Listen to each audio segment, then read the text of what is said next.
cannot say what's wrong or right. No. It's not hard to fool me. No. 'Cause I'm addicted to the good life. Yes. Yeah.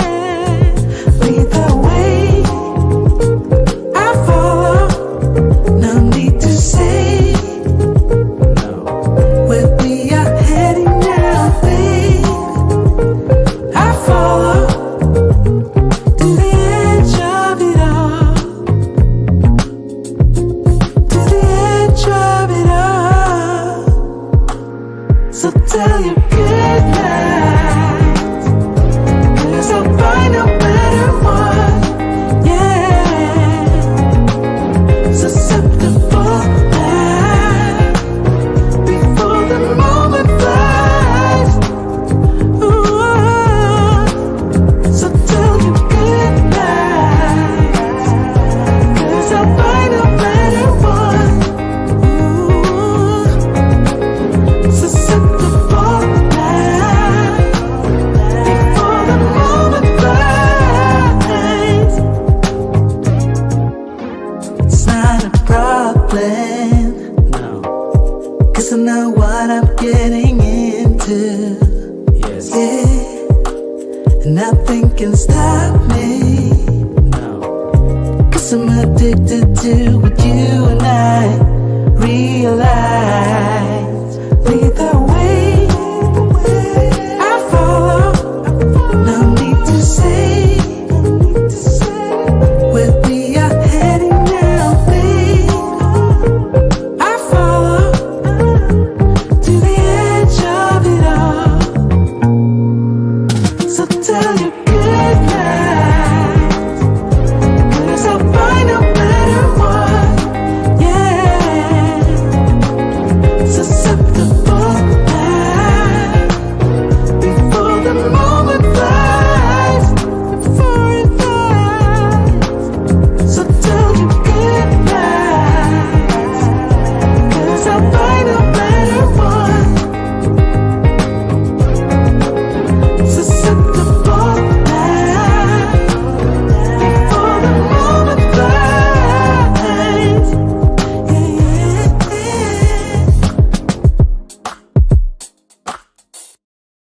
Shout out, shout out, shout out. Glad that everybody's here on a wonderful Monday evening. I don't know how your guys' day has been going, but mine has been going pretty good. No complaints at all. We're about a little over a week before we go to Miami for the Black Manosphere Conclave.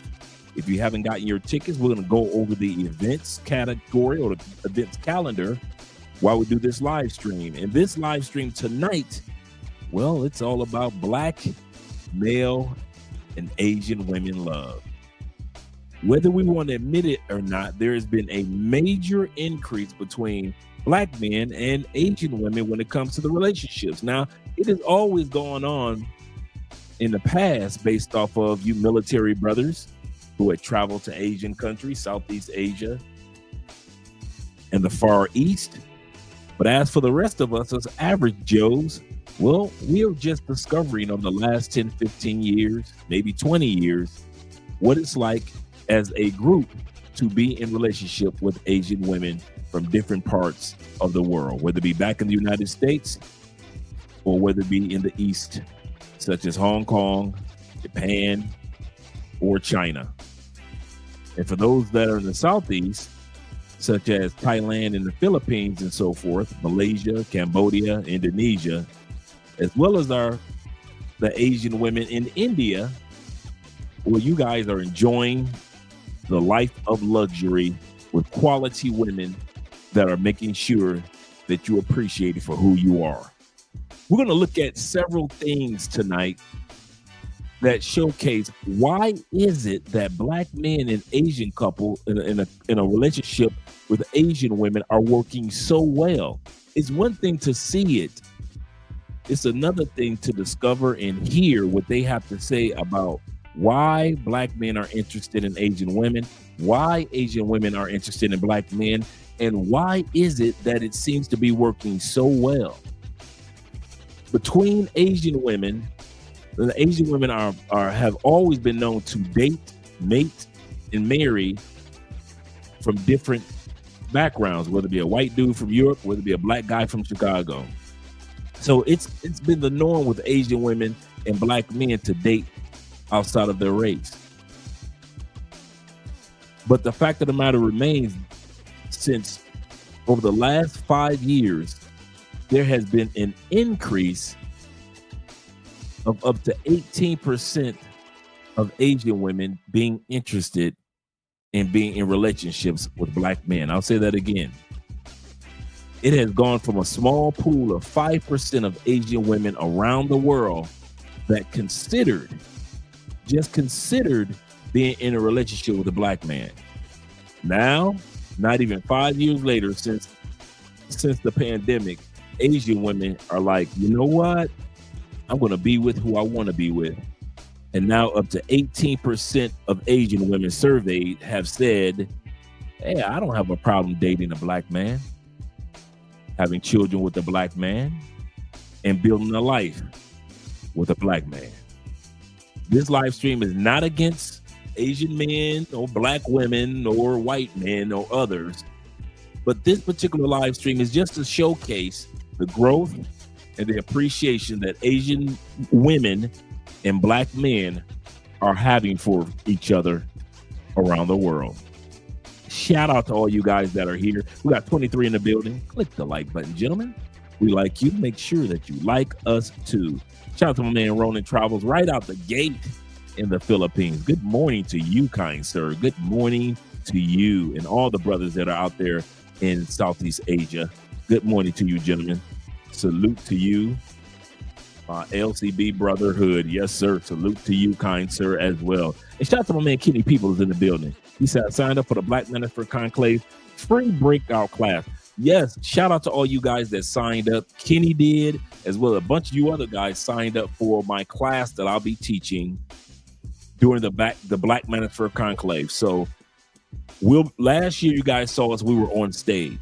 So this year we're going to be on stage at one point in time, but then at another point in time, we'll be in a classroom setting teaching a class. So we're going to look at that today to see who's going to be doing classes. And you're going to see the whole, if you didn't get a chance to see it yesterday, you're going to see the whole agenda for the Black Manosphere Conclave. Shout out to you, Kenny, for signing up. Yep, I did get the message about the Scarface Hotel. Yes, I know exactly what you're talking about too. I know exactly what you're talking about. The CVS. Yes, sir. Thanks, Ken. Yes, sir. On Ocean Drive, not far. I know exactly where Ocean Drive. I've been through Ocean Drive and Collins Avenue 100 times. Being a Florida boy, you didn't have a choice but to go down to Miami as often as possible. Kenny says this: do black men really love Asian women? Yes. My second girlfriend was Asian. My first girlfriend was a white, blonde, blue-eyed woman named Wendy, and Lisa was this fine, curvaceous, sexy Asian chick. Was my second girlfriend. Black women are going to have to learn how to, I don't care what black women are going to have to learn. No, I'm kidding. Black women are going to have to learn how to compete with black women in the States. Other black women around the world know they have to compete. But black women in the States have to learn to know how to compete if they want their black men, if they want their black or black men. I would do that, or they should do that. If they want their black, I would do with the boxing way, and we'll just sit on the sideline while we watch. You kind of threw me off with the last part of the paragraph, but I see what you're saying. They are going to have to learn how to compete, but they're learning how to compete a little too late. Shout out to my man Don, aka the Don JP. Shout out to you, brother. Glad to see you here, Don. Appreciate you, brother. Yes, sir. Appreciate you being here. Let me turn my volume down in my headphones. There we go. All right. And my man Craig is in the building. Yes, sir. Glad to see you here. Salute to you, kind sir. Salute to you, as well as Ronan. And yeah, we got the Godfather music that was playing in the intro. Yes, sir. And my man Rico is in the building. Shout out to you, brother. Make sure you guys click that like button. We like you. Make sure you like us too, because you already know when you click the like button. Oprah coming next. Well, I established this as a place of truth. Yeah. Oh, yeah. Oh, yeah. Shout out to Black Nudie, them Canadian boys. You know how they do. He said, "Oh, Canada." Let's bring that back. I told this guy where I was from. He said, "Oh, Canada." Shout out to you with the Canadian love. Appreciate you, brother, with the $2 love. And all my brothers in Canuck. Shout out to all you guys out there. My man Big Cap in the building. Shout out to you with the LCB love. Appreciate you being here, brother. H.R. Ferguson himself, or the Ferguson family. Appreciate you being here as well. He said, checking in from the DMV. The DMV boys, you know how y'all do. You know how y'all do. Shout out, man. I don't know what's going on in the DMV. Talk to me, gentlemen. Y'all got all type of military and all type of volunteers and all type of National Guard coming into y'all area. What the heck is going on in the DMV, man? Is Trump getting ready for when the election is over? He ain't going nowhere. Is Trump like, I'm about to get DC ready for do or die? I don't know what's going on. It ain't like y'all had any riots. It's not like y'all had anybody attack anybody. Did y'all hear about some type of threats that we don't, in the rest of the country, don't know about? Because y'all got National Guards on coming. And then he planned on, I heard him the other day, he planned on sending National Guards to Chicago to take out the gang members. I'll say that again. He said, I'm getting calls from Chicago, which we know is not true. I'm getting calls from Chicago saying send National Guards there. So that's the next place we send National Guard. If you think I'm lying, look it up. Trump planned on doing the same thing in Chi-Town. He gonna control you blackies. Trump said he gonna control you blackies.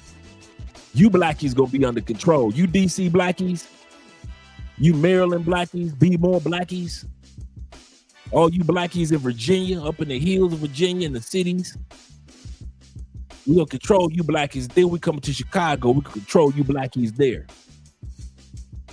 Yeah. Shout out to my man Michael in the field. Shout out to you being here, brother. Glad to see that you're here. My man Black Empowerment 0140 in the building. Salute to you, kind sir. Salute to you as well. And of course, my man Growth Talk Kofa. Make sure you drop your channel so guys can subscribe to you. And also Ronan, great live stream that you and Fearless, and as well as Black Man Travel did the other day on that live stream. That was really good. I was watching from the background, so if you guys didn't see me, I was there. But really, really great live stream, man. Really good work. Keep up the good work, and drop the links to you guys' channel so guys can subscribe and support. Shout out to you, man. And my man Jay Anderson, the great that is, the great is in the building. Shout out to you. Checking in from Phoenix, AZ, them AZ boys. Shout out to you. We say salute to the chat and Andrea.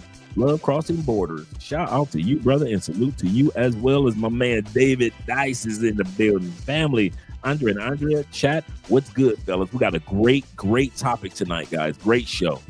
We're going to look at least 7 benefits of Black men and Asian women. And then, of course, we got a montage of videos to watch, because Asian women have increased their desire from 2020. It was at about 5% globally.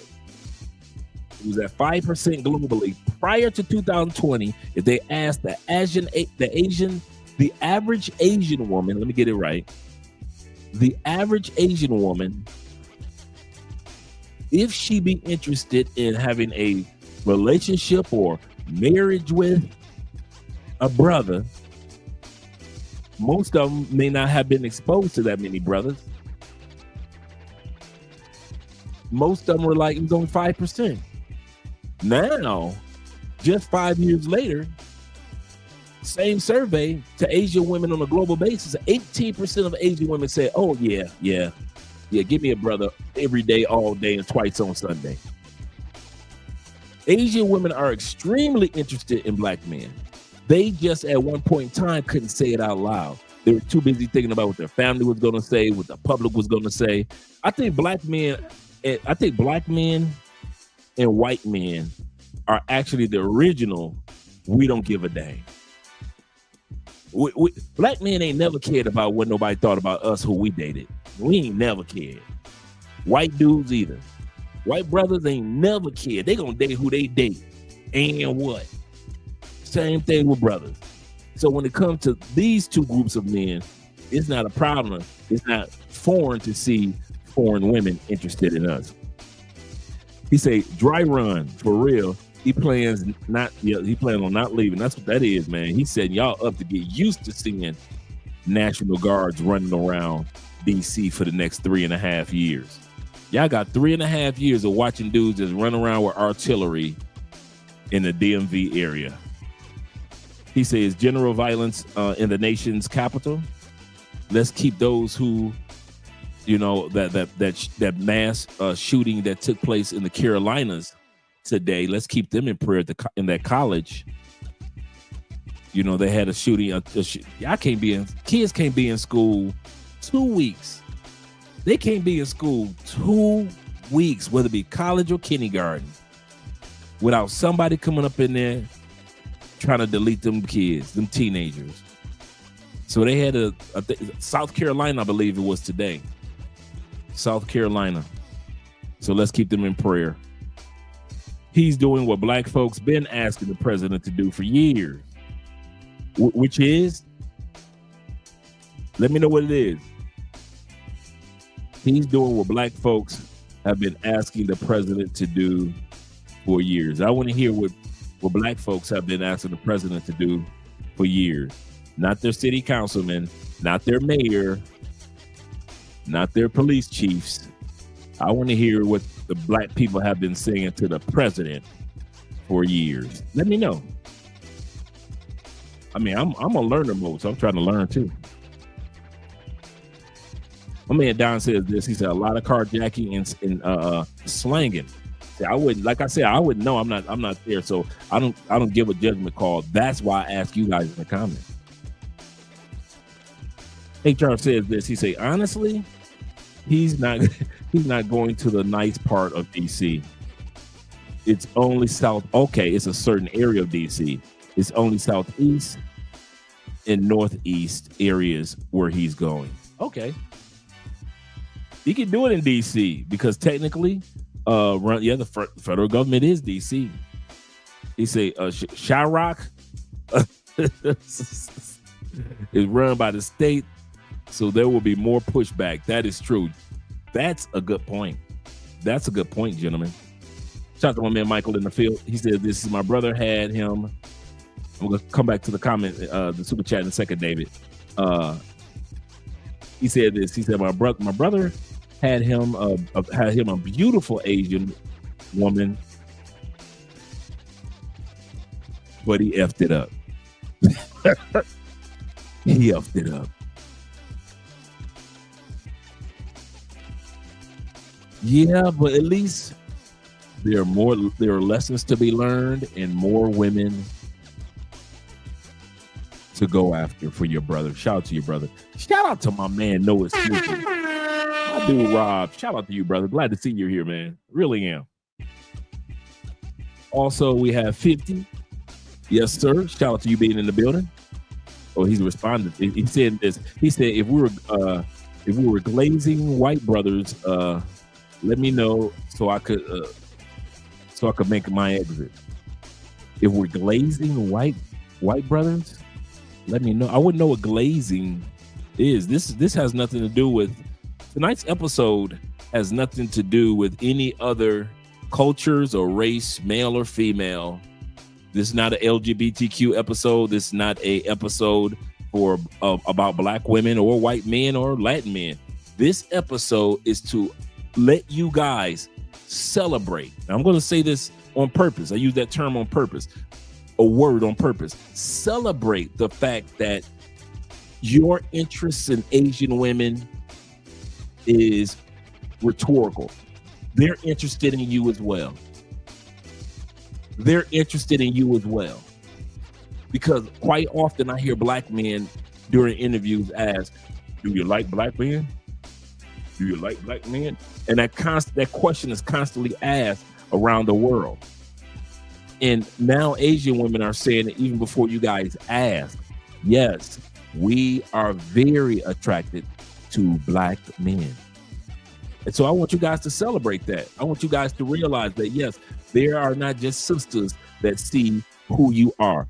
I said that on purpose. I want you guys to realize, in all sincerity, before I get to the super chat, do realize the same thing that black women in the same handsomeness, the same wonderfulness, the same masculinity, the same strengths, the same God figure that's inside you that black women see, that black women have seen for eons, other women have too. You got to get comfortable with that, black man. I'm serious. You got to get comfortable with the fact that everything that all the girlfriends that saw in you, all the black sisters in the community saw in you, all the sisters that say, we love you, black man, we love you, black man, we love you, black man. All them sisters, we commend them. Thank you, sisters, for the shout out and the love. But don't get fooled. They are not the only women that see the beauty in you. That's what this episode is about. Nobody has a monopoly on the lens that aims towards a black man. There are women other than sisters that drool all over you, black man. Now, if you want to still stay with sisters, that's cool, no matter where in the world. But don't get fooled into thinking that you are only black woman property. You can't date anybody else. You can't look at anybody else. You can't be interested in anybody else. Don't be fooled into thinking you can't have kids or be married and live a happy life with a woman from another culture just because she didn't experience the same history that your family or forefathers experienced. Well, you didn't experience the same thing that her family experienced. But that don't mean that she can't be interested in you. So this episode really is to celebrate you guys, man. This episode has nothing to do with sisters. I want y'all to hear this straight up. I purposely made sure when I put these videos together today that this had nothing to do but to celebrate you and Asian women and their interest in you. Don't you ever let women fool you into thinking, and I know I'm rambling, but don't you let them have you thinking, man, that it's only black women that want you. That's some BS, bruh. That's some BS. There are women around the world that drool looking at you just like the sisters do. Shout out to all you brothers here. Let me hit these super chats real quick. Shout out to my man Dave once again. He said, Andre, black men travel, and I'm going to have to debate why interracial dating is better. That's a good point. Is better for black men. Ronin Travelers is setting it up. I'm gonna call you as soon as my star witness. Call you as my star witness. I take that. You can call me anytime, brother. Call me if you need someone to talk to. Give your boy a call, man. Seriously. And Ronin Traveler is a perfect example. Richie Mack is a perfect example. Chocolate Man in Thailand, our brother Danny over there, brother Aaron over there of Black Men's Travel. These men are excellent examples of black men and Asian woman love. Excellent examples. They really are, man. They showcase that, yes, women of other cultures have a desire and enjoy relationships with black men. Here's the kicker, just as much as a sister would. One of the mistakes that we keep making as black men, we keep assuming if somebody can't connect to our history or our current plights, then that person can't understand how to love me. And I be hearing black men say that BS all the time. Can't nobody love you like a sister. Okay. Y'all keep on selling that mess in the United States because ain't nobody other black men saying that. Nigerian brothers don't say that, do they? Can't nobody love a black man but a sister. When the last time you saw the black brothers in Europe say that? All the black brothers in UK, can't nobody love me but a sister. The Canadian brothers, are the brothers in Canada saying that? Can't nobody love me but a sister.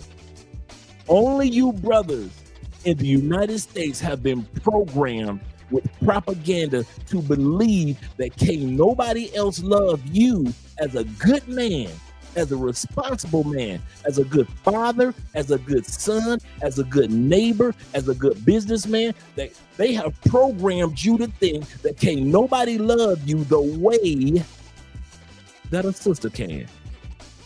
And I'm here to tell you, that's some bull.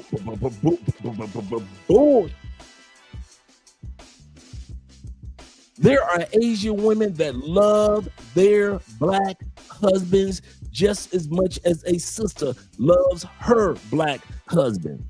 That sister would do anything for her black family and her black husband, just like that Asian girl will do it, or Asian woman will do anything for her black family and her black husband. There is no monopoly on loving us. Don't y'all let nobody fool y'all with that, because black men in South America don't think like that. Nope. You ain't gonna find none of these Afro-Brazilian dudes talking about, okay, nobody love me except Afro-Brazilian sister. Nobody talks like that. Only you dudes in America been programmed to talk like that. And I use that term programmed on purpose. You've been programmed by your mamas, your aunties, your female co-workers, your ex-girlfriends, your current girlfriends, your side chicks. Anybody that female that was black convinced you that you can only be loved and appreciated and honored and respected by one group of women. And if you dare deal with the black Dominican women, if you dare deal with the black South American women, if you dare deal with the black sisters in Cambodia or the black African women, well, you ain't dealing with a real black woman. They make you feel like getting a black woman outside of the United States, you've made a grave error. And I'm here to tell you, the sisters outside the United States appreciate you and love you, and women of other cultures. There is a woman in Europe right now, many women that are European that love their black man just as much as a sister in the States loves her black man. And that white woman in Europe did not have to experience what you experienced for you to experience each other. You didn't have to experience her history in Europe. She didn't have to experience your history in America. Y'all can still fall in love, still have the same values, still invest, still have kids, still buy property, still grow old together, and y'all ain't got no history that's together. You can learn from each other's history. You can learn from the stories of each other's history. Don't y'all be letting these sisters try to fool y'all into thinking can't nobody love you but a black American sister. I'm telling y'all, that is a lie. That's a lie. There are too many black women around the world that want to love you without putting you in a box. There are too many Asian women, too many European women, too many women of different cultures and backgrounds that want to share their culture, their background, want to learn from your culture and your background. And what do? Because a black woman in the United States told you, can't nobody love you like a sister can. You believed it. You actually believe that mess? You telling me that dudes like Richie Mack, as much as Elle loves that woman, love that man, as much as she does for her man, there is a smidgen of love that she will never have for him because she's not black. You tell me after all she does for that man, that many sisters don't even do, but there will be a smidgen of love that she'll never be able to have for that black man. That's bullshit. And y'all go for it. Y'all fall for it. Hook, line, and sinker. Now, I'm going to stick with my sisters, dog, because can't nobody love me like sisters. Try it. Okay, if I'm lying, try it. I'm not talking about getting with a white girl just in the United States or an Asian girl just in the United States. That's cool. But I'm talking about real women that really want to love you no matter what race, color, or creed. Go ahead, try it. If I'm lying, try it. And then this is the funny part. Y'all always talk about how much sisters love y'all, right? And once again, this live stream is not about sisters, it's about the brothers and Asian women. This is the part that gets me. Y'all ready? Y'all always want to holler about how much sisters love y'all, huh? They love y'all, right? Why is it that over 75% of us, if you lined up 75 or 100 black men today that are in relationships in the States today, it just have that man ask his woman, his black queen, one question.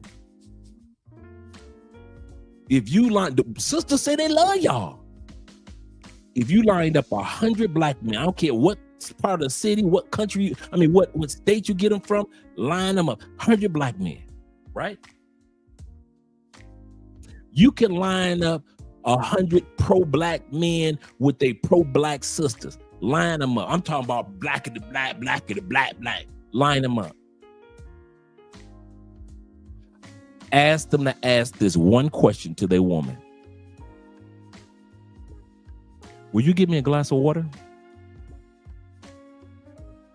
75% of y'all are go thirsty. Y'all will die of thirst before a black woman in the United States get you a glass of water.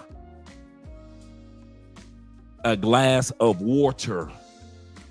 Some of y'all, and I know I hadn't. When was the last time y'all had a sister give y'all a glass of water?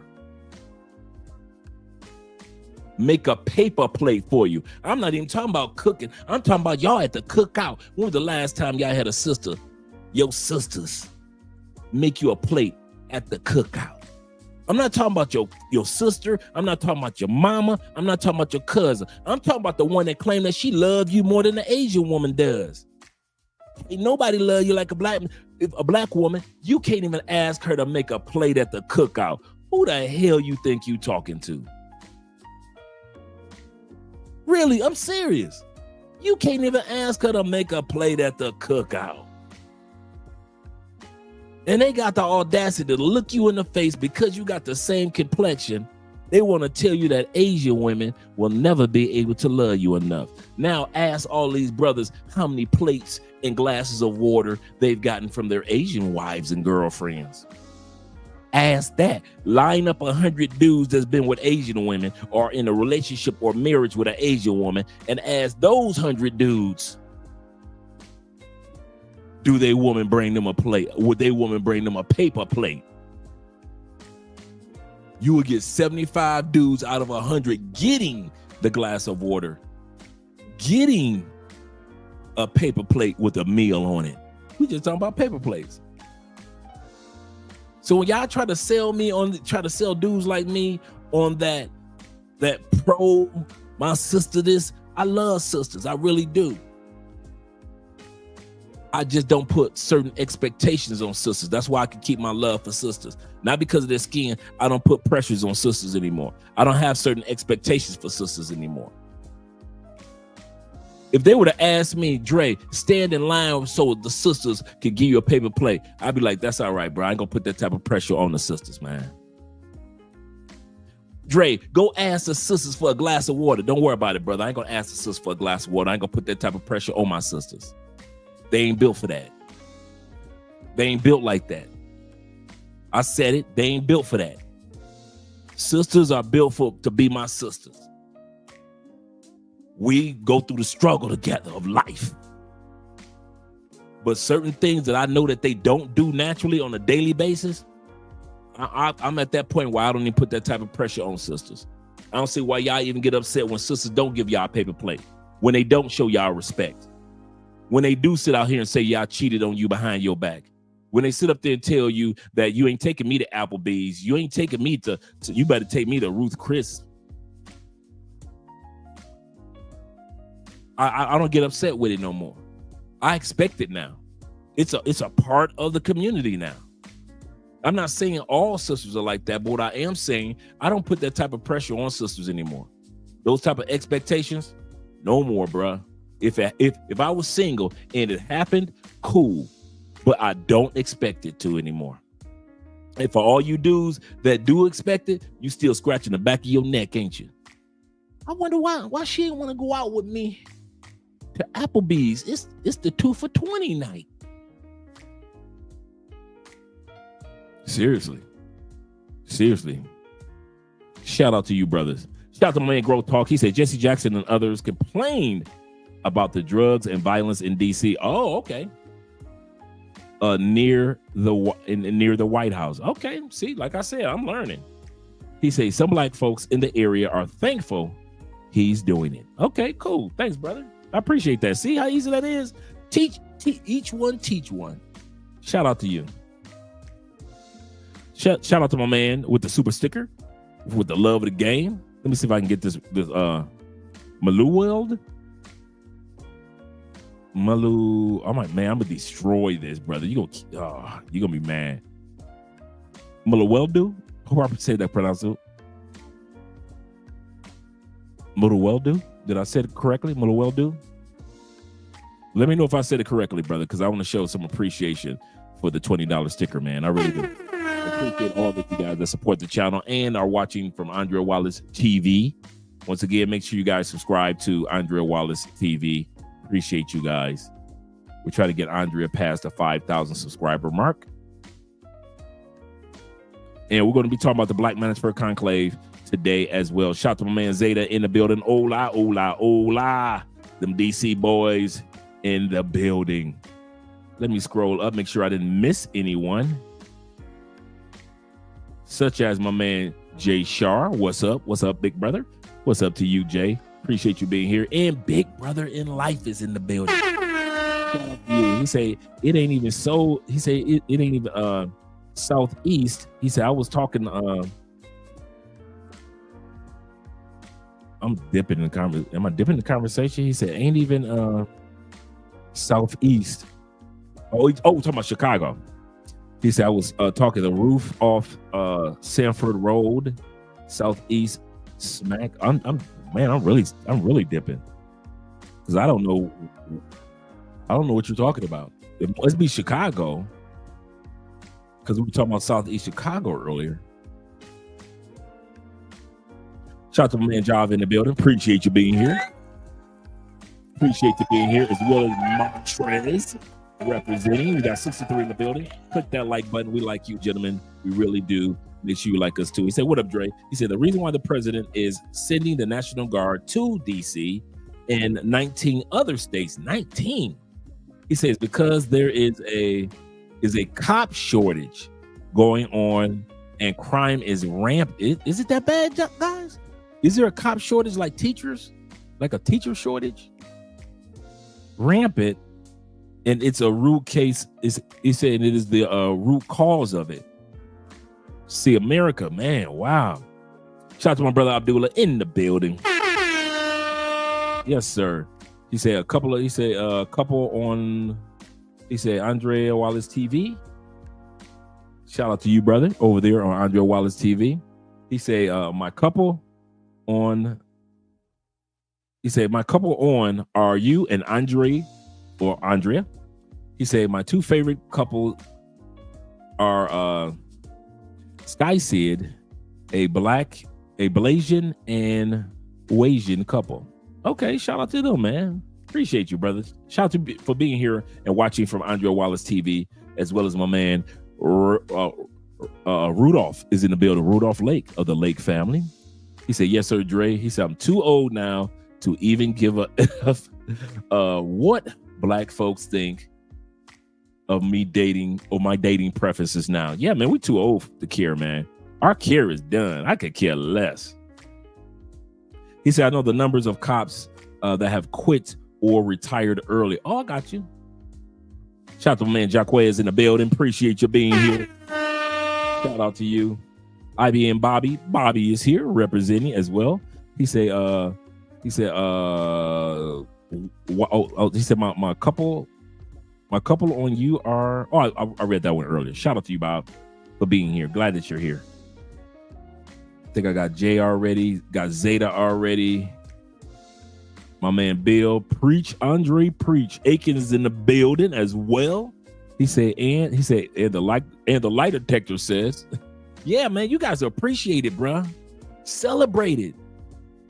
Celebrate. The reason why Love Crossing Borders exists to let you guys, the reason why Zoom to Thailand exists, the reason why Ronin Travelers exists, the reason why Fearless Channel exists is to let you guys know as black men. Like I said, today's episode is not anti-women, anti-white, or anti anybody else. It's just to take a moment to celebrate. You brothers are celebrated globally.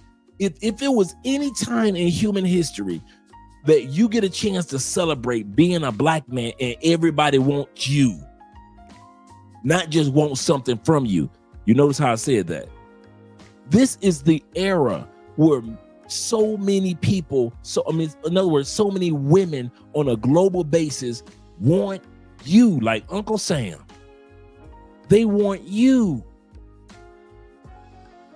And they're not trying to use you, or they just want something from you.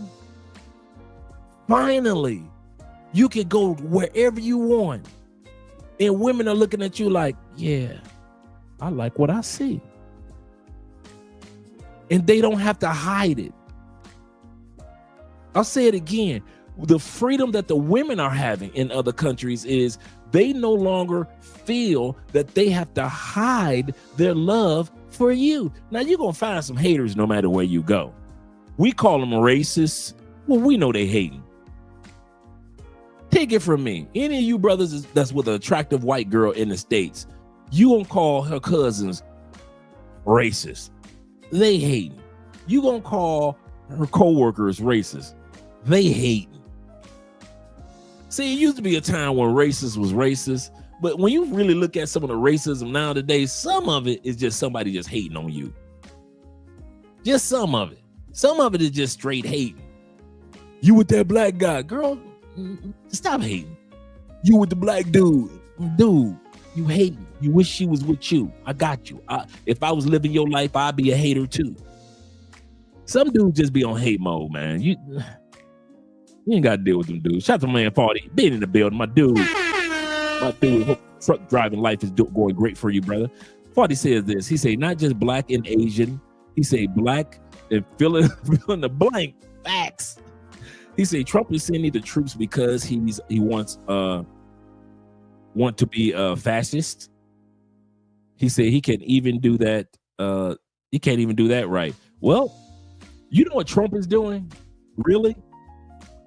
He's showing most of America is the stuff that a president actually has authority to do.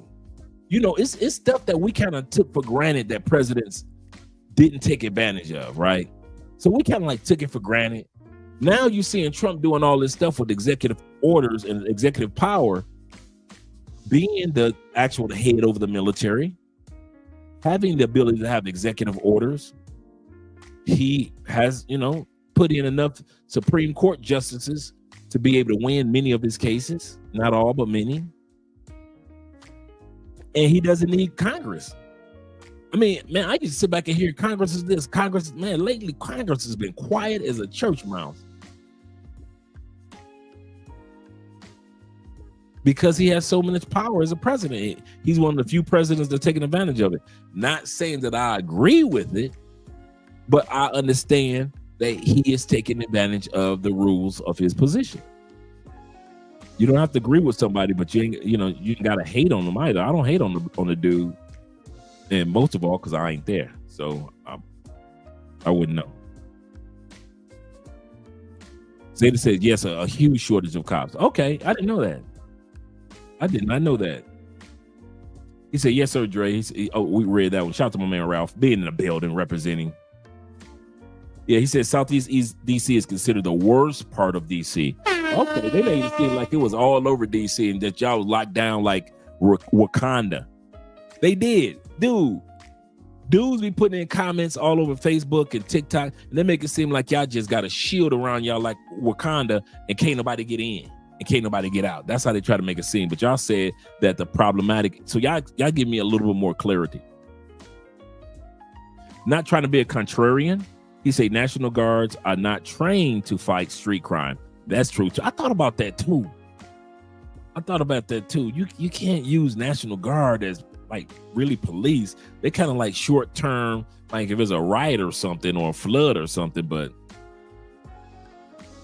let me scroll down because we have a different topic for tonight. Not necessarily President Trump and the and what's going on in DC. I'm just trying to make sure I get everybody, such as my man Jay Carson. Shout out to Jay. Jay said this. He said, I listen to mature black men like you, Zoom, and BGs. Yes, sir. He said a lot of these of these other channels will have you rage and mad. This is true.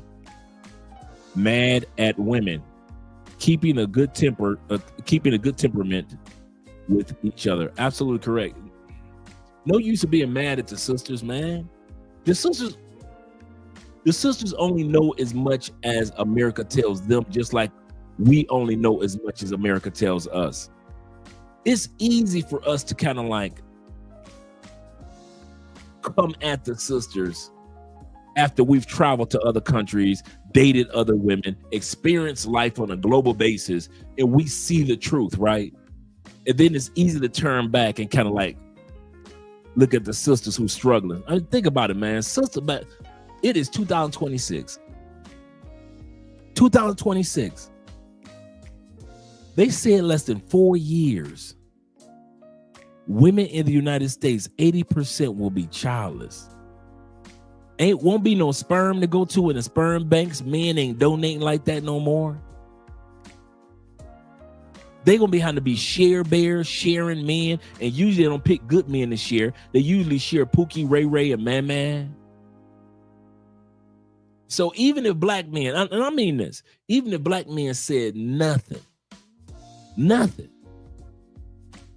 the demise of over 80% of women is already written in the stars statistically.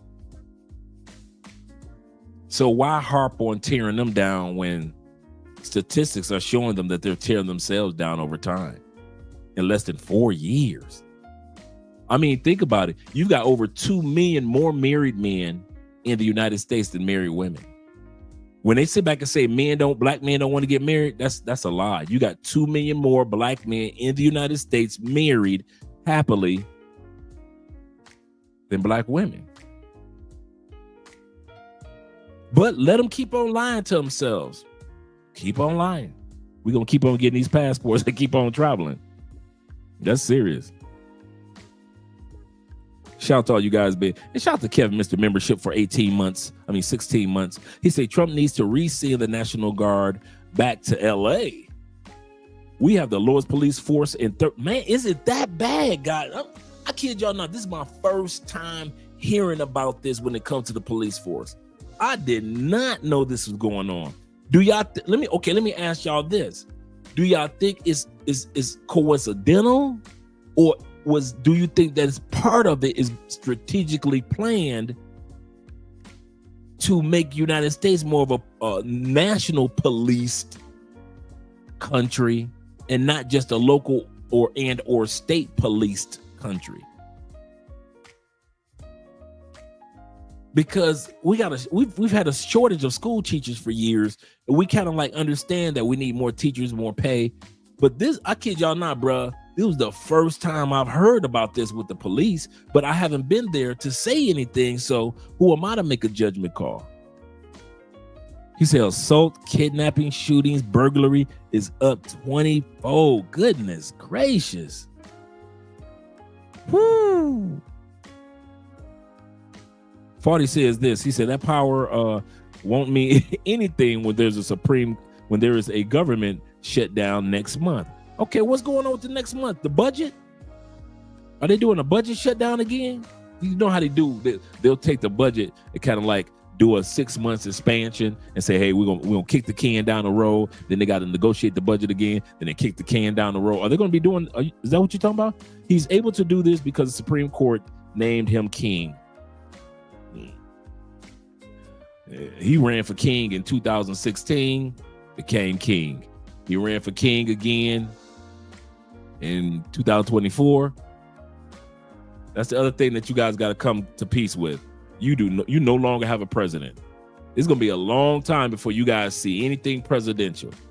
You guys, for the first time in a long time, have a king. You have a king. And if you think you got a president in the United States, you are a fool. I'll say that again. If you think that you have a president in our country, 'tis of thee, you are a fool. Everybody knows y'all have a king. Yeah. I'm not hating on it. Y'all voted for it. I mean, come on now. Yeah, they voted for a king. So, shout out to all you guys. Farty says this. He said, for real, the hidden gem of brothers in the Balkans. Oh, in the Balkans. Okay, that's new to me. Shout out to Mr. Theo Wolf here. Shout out to you and the Black Manosphere Conclave, man. By next week, guys, by next Friday, many of us will be walking into the conclave, meeting each other, networking with each other, taking classes, courses, and learning from on stage for 3 days from the 5th through the 7th, guys. And I am telling you, there's going to be so much knowledge. Bring your pen, bring your paper. We're going to be looking at the conclave schedule right about now. Shout out to all you guys that are here. He said, I can't increase the teacher's pay because teaching is the red ocean. Absolutely correct. And if you know what Theo was talking about, if you know, you know. If you don't, you need to be at the conclave. Then you'll understand exactly where Theo is coming from. Shout out to all you guys that are here. Let's go to the Black Manosphere Conclave and look at the schedule, gentlemen. Let's pull this up on stage. Add this to the stage. Remove this. Add this. Let's look at the conclave schedule. Wow. He says down 40% in poor. I didn't know this, guys. I did not know this about police. So, like I said, do you guys think it's on purpose, or do you think that it is something that is just coincidental? Let's go to the conclave real quick, gentlemen. We got the conclave agenda. Once again, it is from the 5th through the 7th. So that Friday when you walk in, when you come in, they got the 4:30 a.m. run. Some guys are going to be there the day before. So got a 4:30 a.m. run. Get your run on. And then at the registration is basically all day, all from the morning to the afternoon. So when you come in, you just register, get your lander, put around your neck. Then there's an executive breakfast at 8 a.m. So the 8 a.m. executive breakfast for the VIPs. And then our man Obsidian is going to start off speaking at 8 a.m. to 11 a.m. Shout out to Obsidian with the Muammar Obsidian Ali experience. It was very insightful last year. Learned quite a bit last year. But while that is going on, while he's going from 8 a.m. to 11 a.m. in a breakaway room, now to let you guys know, some of us are going to be teaching in a classroom setting while the other person might be on stage. That other person on stage today might be teaching a class later on that afternoon or the next day. So many of us are going to be doing a rotation, teaching in classes and on stage. So the classes, you get a chance to ask more intimate questions, get more intimate details. But when we're on stage, that is a different presentation as well. So some of you guys may want to see us in classroom settings, and some of you may want to see us on stage, or even or both. So let me go back here. So while my brother, let me go here. Okay. So while my brother Obsidian is speaking on stage, Theo will be having his 45-minute class on what is AI. We assume that we know what AI is, but Theo's having his class, so make sure you register for Theo's class if you're interested. And then there's also another breakout class for my brother Aaron, Mr. Let Go. Shout out to you. He's going to be having a class at the same time, so there'll be 2 classes for you to choose from.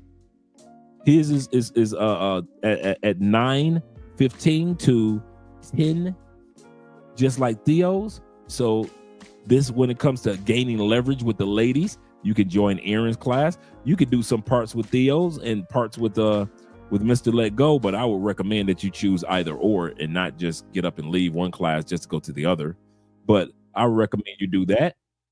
There's also at 10 o'clock. So you're done with these 2 classes and you're like, okay, what's next? You can either go back and see the rest of Obsidian on stage, or you could go ahead from 10:15 to 11 and see what our brother has to say, Brother Carnell. And if you saw Carnell presentation on child support laws, because he's been fighting for men's rights for years. And I mean, for years, he's been nationwide fighting for men's rights.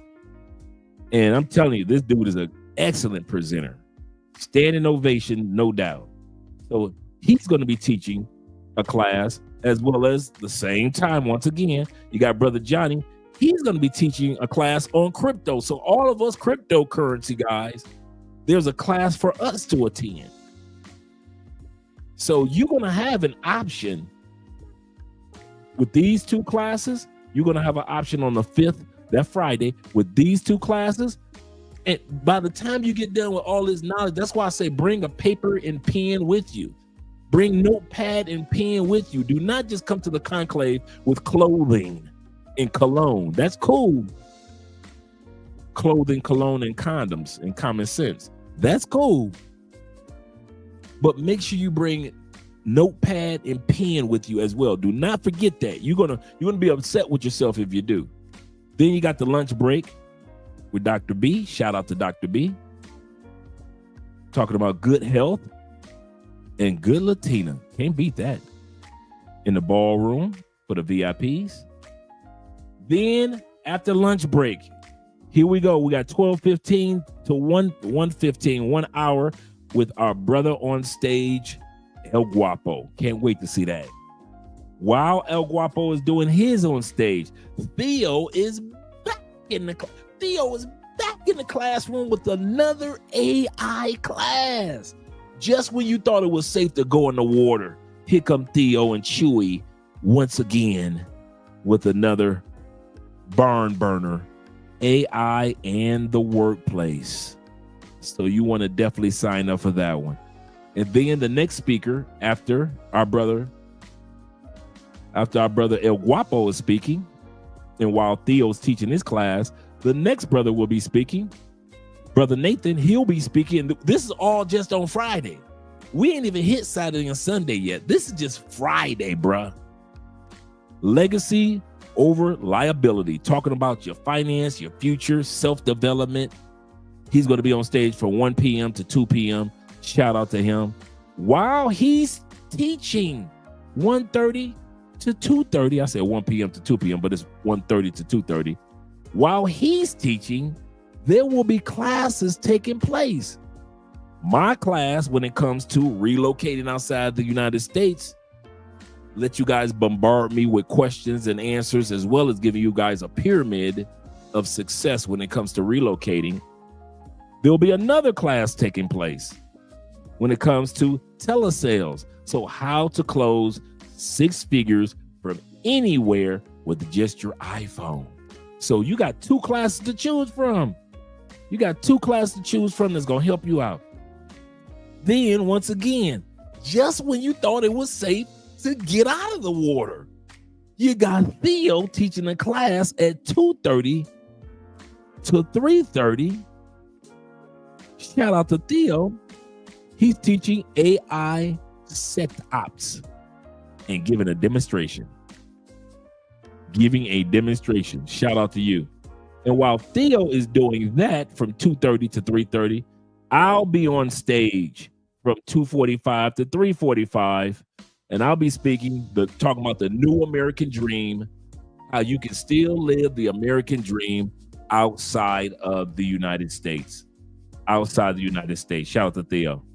And Theo says, he said, if you bring meat to the conclave, then you don't need to pay $50 for my breakout.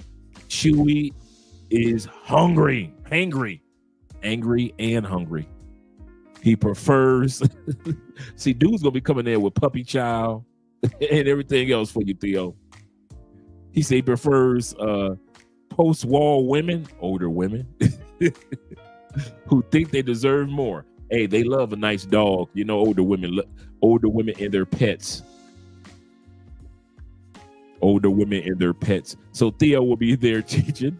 Shout out to Theo with the $10 love. And so right here, let's go back.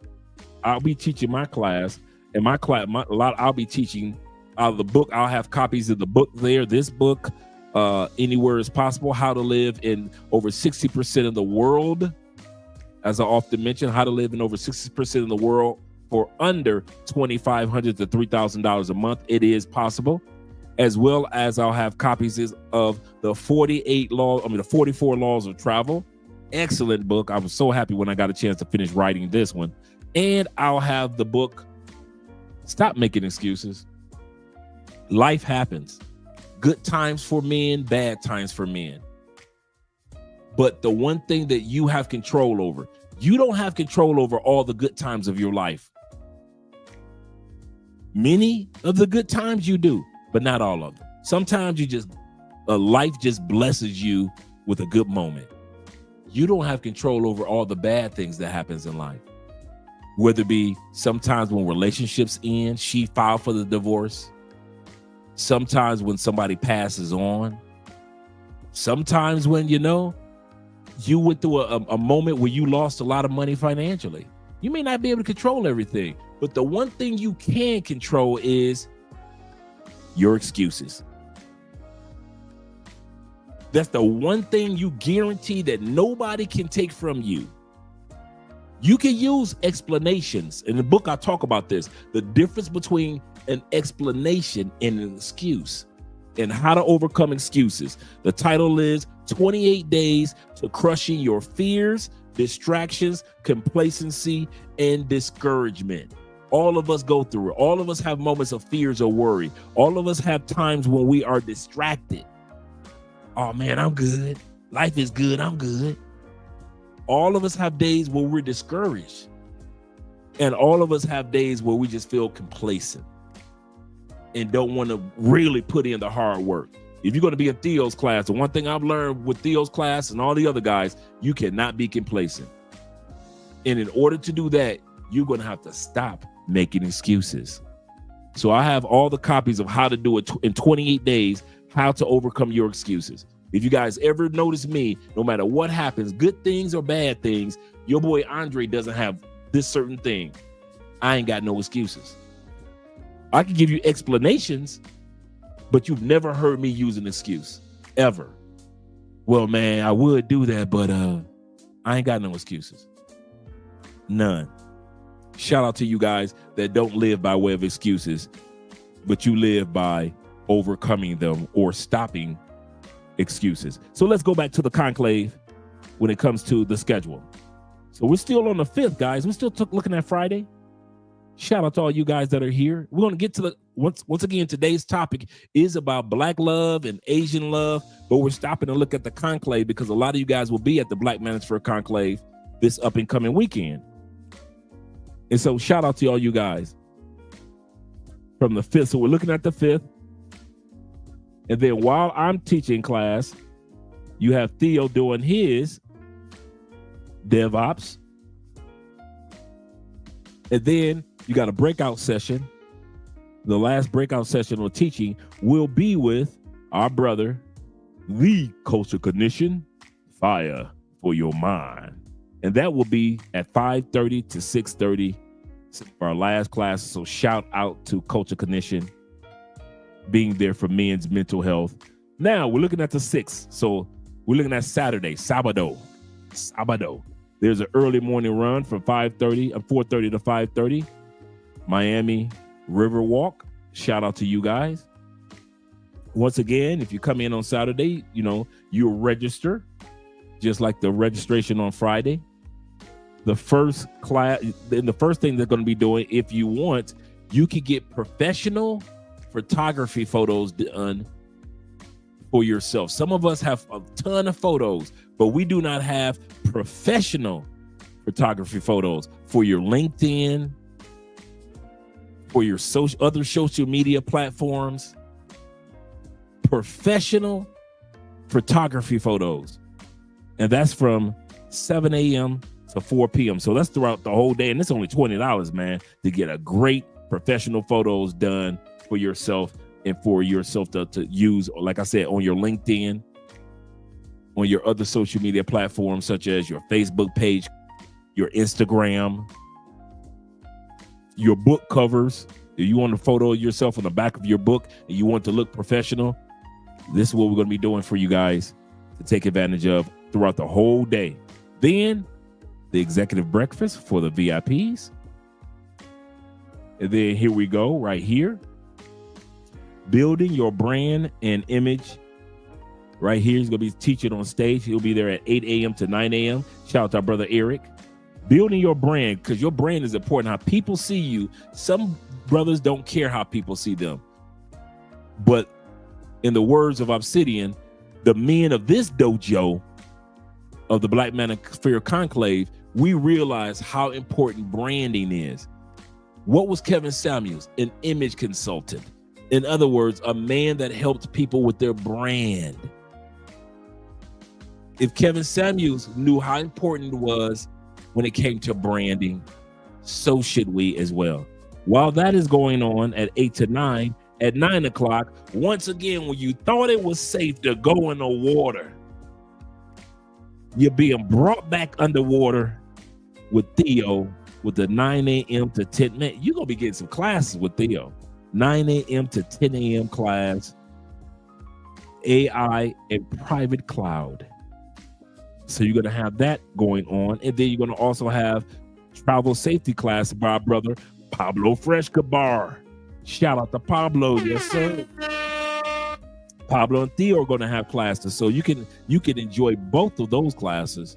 Definitely, you could choose either one. And then at that time period, also, you got 3 classes going on. I say the 3P. You got Theo's class, you got Pablo Frescobar's class, and you got the breakout class with Obsidian.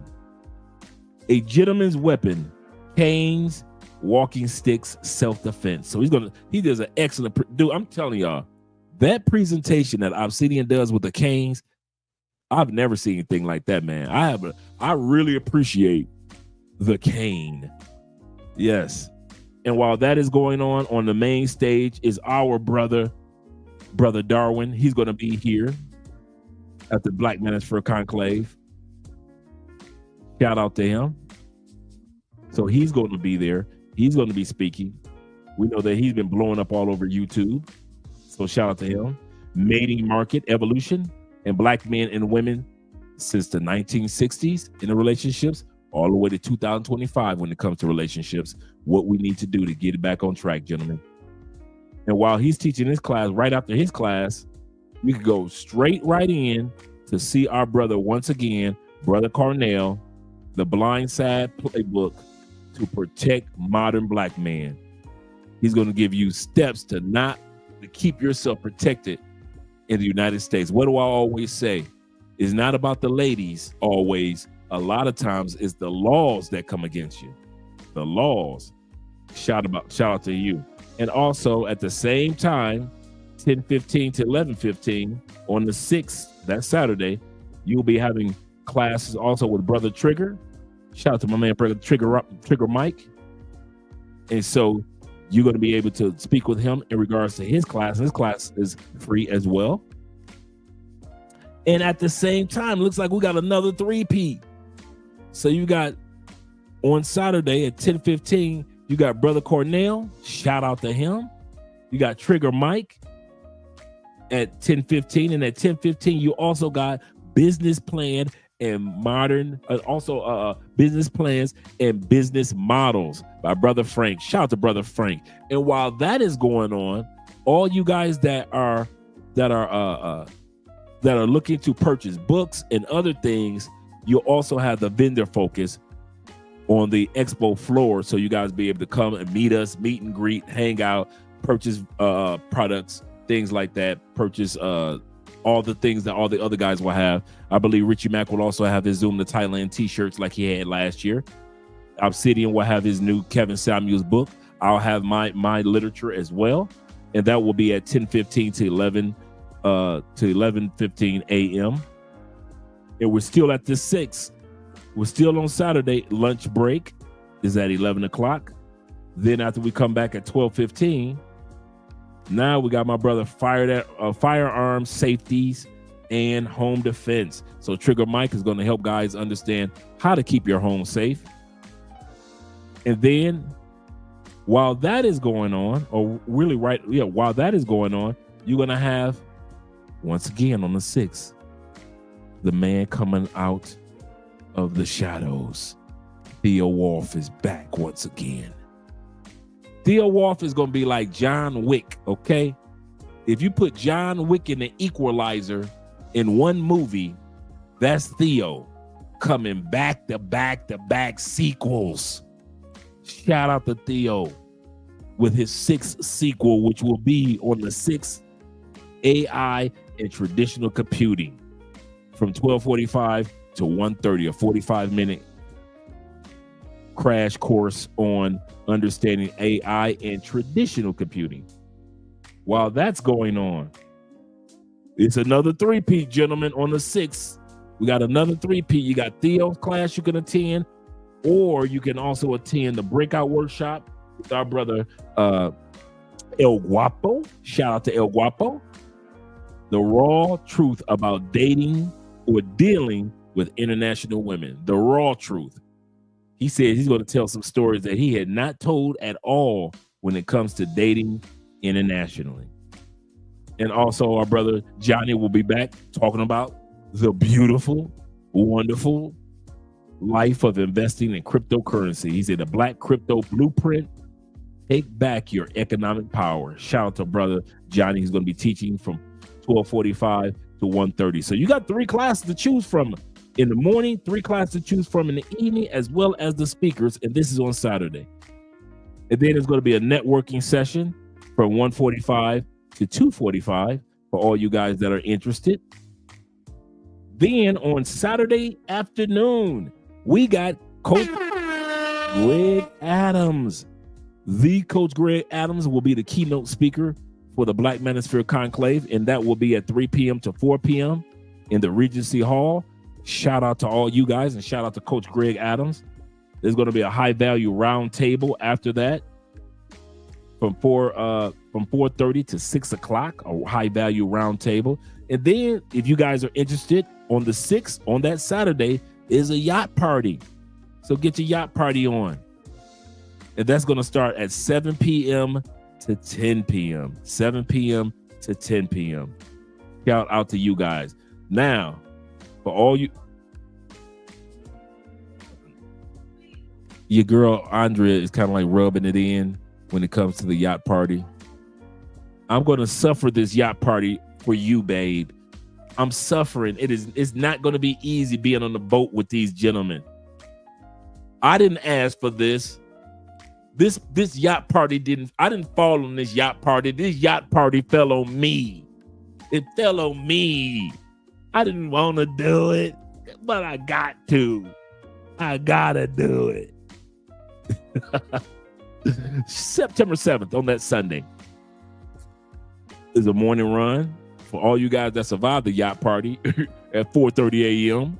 You could get up and go out for the 4:30 to 5:30 run. And then, of course, the registration on Sunday for those that only made it to Sunday.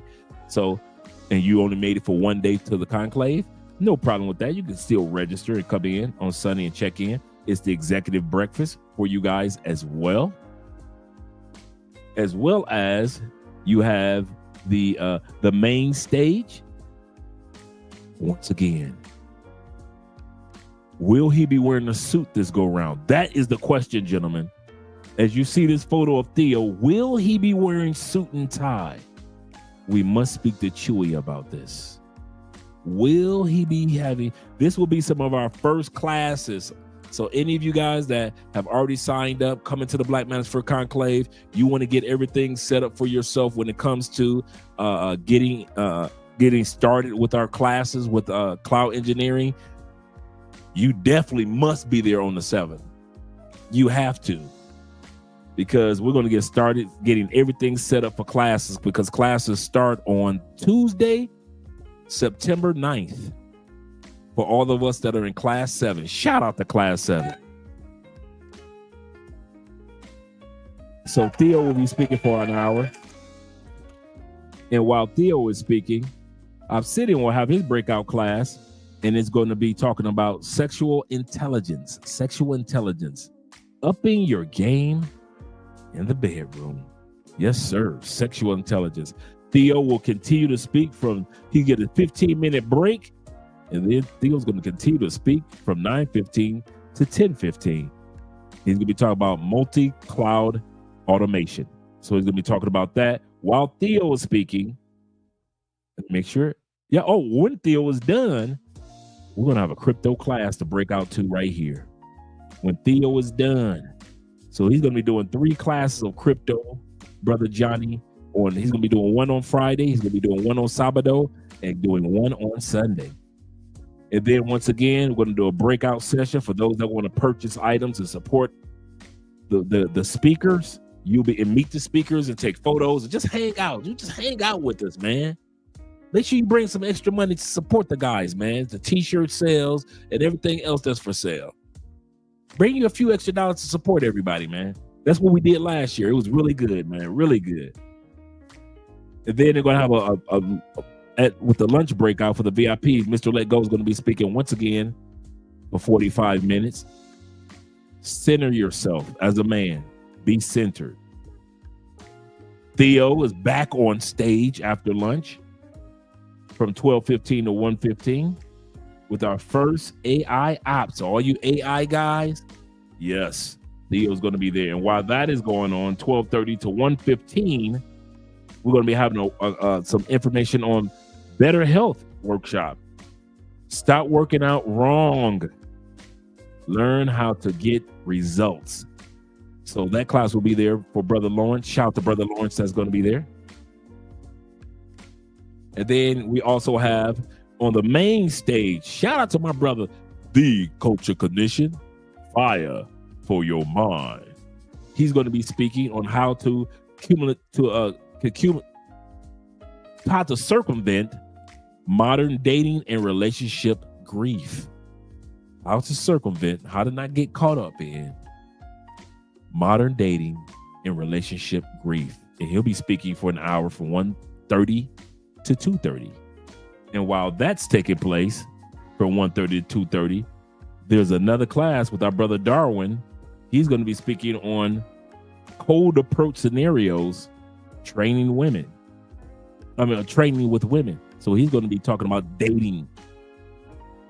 For those of you that will not be leaving the States, but you're going to be living in the States, nothing wrong with that.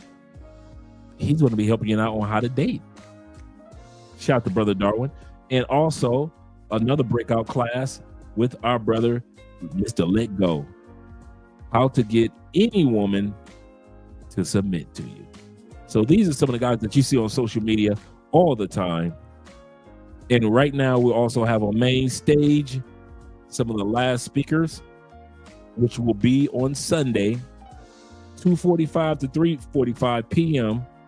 Some of the guys that have successfully completed Theo's classes, you guys get to Q&A them when they get done speaking. You get a chance to hear their stories in details and how many of them were in scenarios just like you are right now, wondering how you're going to make it, how you're going to do it, as far as, hey, money is tight, how I'm going to make it over the next year. These guys are going to be able to tell you, listen, I've been in your shoes, and I'm telling you, Theo's classes changed my life. So you get a chance to see Theo University wins, the successful alumni will speak for an hour. Shout out to all you guys that are going to be here at the Black Manosphere Conclave. I'm going to drop the agenda in the comments, and then we're going to get started. Shout out to all you guys that are here. Hope I didn't miss anybody's super chats. Let me scroll down. Shout out to Kevin being in the building once again with his 16 months. Let me scroll all the way down. Theo also said this. He said, if someone messes with my dog, is somebody messing with my dog? Yeah, I know John Wick. He said John Wick will be a comic book compared to what would happen. I'm just saying. We all know what John Wick's story was. John Wick had to delete everybody when they deleted that man's dog. So don't do nothing wrong to Chewie. Shout out to Chewbacca.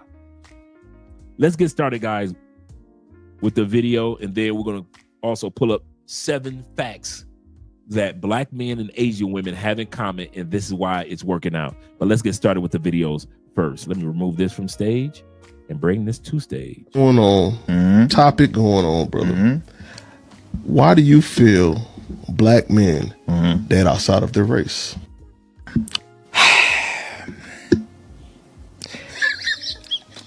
I can't put in the words. I can't put in the words to ignorance, man. I ain't gonna lie to you. Because Black women are ignorant. Oh, wow. Black women are ignorant. And my mom's Black. So I love Black women. Okay, just be know. clear. Let's just keep it a buck. Us over here at That's Impressive, we love Black women. But I just can't deal with them. Ooh. I ain't gonna lie to you. Been there, done that. I've tried. Okay. I have tried. Y'all have failed me. Man. I have been failed. How long you've been failed? Oh, I've been failed. Okay, explain. You know, there's different types. There's different types of Black women. Oh, for sure. But the ones that I have the experience with are from A-Leaf. Oh, from A-Leaf. Southwest A-Leaf, Texas. If you don't know what it is, Google it. Nah, that's a different type of Black woman. That's a That'd be a different type strong of Black man to be an A-Leaf woman. Strong Black man. I remember taking a girl on a date to Funplex. As we in Funplex, she gets into a brawl with another girl, all because of some weave. Hold on, some weave. Some horsehair. It all could have been avoided. All could have been avoided. She slams the girl into there's a carousel that goes around. She slams the girl into the carousel door. Like, she pulls her by her hair, pulls her weave out. Like, it's just avoided. over some horse. And that's what I'm saying. You don't find that in any other culture, really, that they're fighting over horsehair. Nah, we put our A-Leaf women through different type of trauma. Yeah, I swung for the fences trying to like look for somebody like on the other side of town. For sure. That shit still didn't work out, but I knew like, nigga, I don't have to be fucking with y'all just because we live up here, nigga. Wait, and let's just keep it a buck. Nobody here is married to a Black woman. Damn. All right. We've been traumatized as a race, by the way. We all have carried trauma. The race. I'm gonna have to be I in ain't here. gotta put that on the women, bro. Because you look happy. Oh, by the way, I am dating the Black woman. I'm definitely happy. I'm definitely happy. What's going on? What we looking at? Why you should date a Chinese girl. First, most Chinese girls are very loyal. Second, we're very focused and dedicated to any kind of relationship. Third, Chinese girls are extremely caring to their families and their partners. Fourth, Chinese girls are really good at cooking, especially the Chinese food. Lastly, Chinese girls are just pretty from the inside out.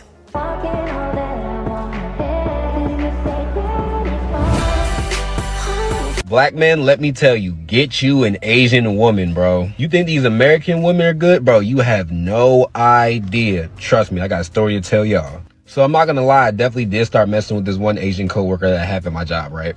I work in finance, she works in HR. Her desk is right by the elevator. Mine's at the end of the hallway, so I literally have to pass her every single time I go into work. So this may have been about like 2 weeks ago, right? And I just figured, why not shoot my shot, right? She's a real sweet, really cute, real quiet girl. So I go over there and I try to make a joke about how Trump was talking. Why things are different. And not really putting up too much weight. That was my fault, gentlemen. That was my fault. Black men, let me tell you, get you an Asian woman, bro. You think these American women are good? Bro, you have no idea. Trust me, I got a story to tell y'all. So I'm not gonna lie, I definitely did start messing with this one Asian coworker that I have at my job, right? I work in finance, she works in HR. Her desk is right by the elevator. Mine's at the end of the hallway, so I literally have to pass her every single time I go into work. So this may have been about like 2 weeks ago, right? And I just figured, why not shoot my shot, right? She's a real sweet, really cute, real quiet girl. So I go over there and I try to make a joke about how Trump was talking about the cats and dog stuff, right? The joke was not funny at all, but she did give me her number though. So I get back home later on that day and I decide to hit her up. She responded in like 2 minutes. I was like, whoa, I cannot believe that at all. Because y'all know how American women be, bro. You text them, you gotta wait 1 to 2 business days to get a reply back and shit. So I asked her if she wanted to go to this really nice steakhouse downtown that just opened up. And she responded back saying, oh no, it's okay. We can just go to the gym. There's no need to spend any money. Bro, when she said that, I was like, this must be my wife. So we go to the gym and she does her little leg workout. She's over by the squat machine. I'm over by bench. Not really putting up too much weight, but I'm trying to act like I am just so I can impress her, right? Of course. So we leave the gym and start heading back to the car. I'm not gonna lie, I'm definitely one of them people who is musty as hell when they get out the gym. So we get in the car and I sit down. I'm like, you don't smell like at all. There's no like fragrance or perfume smell to her either. Like, it's like she literally just has no smell whatsoever. Not even a little bit. So I asked her, I was like, did you put some type of spray or deodorant on before you left? And she's so cute and shit. She's like, no, I just use this natural deodorizer. I'm like, natural deodorizer? What the fuck is that? Bro, she literally pulls these out of her. For those that don't know what I heard about these, but I had never seen them. I got your back, bruh.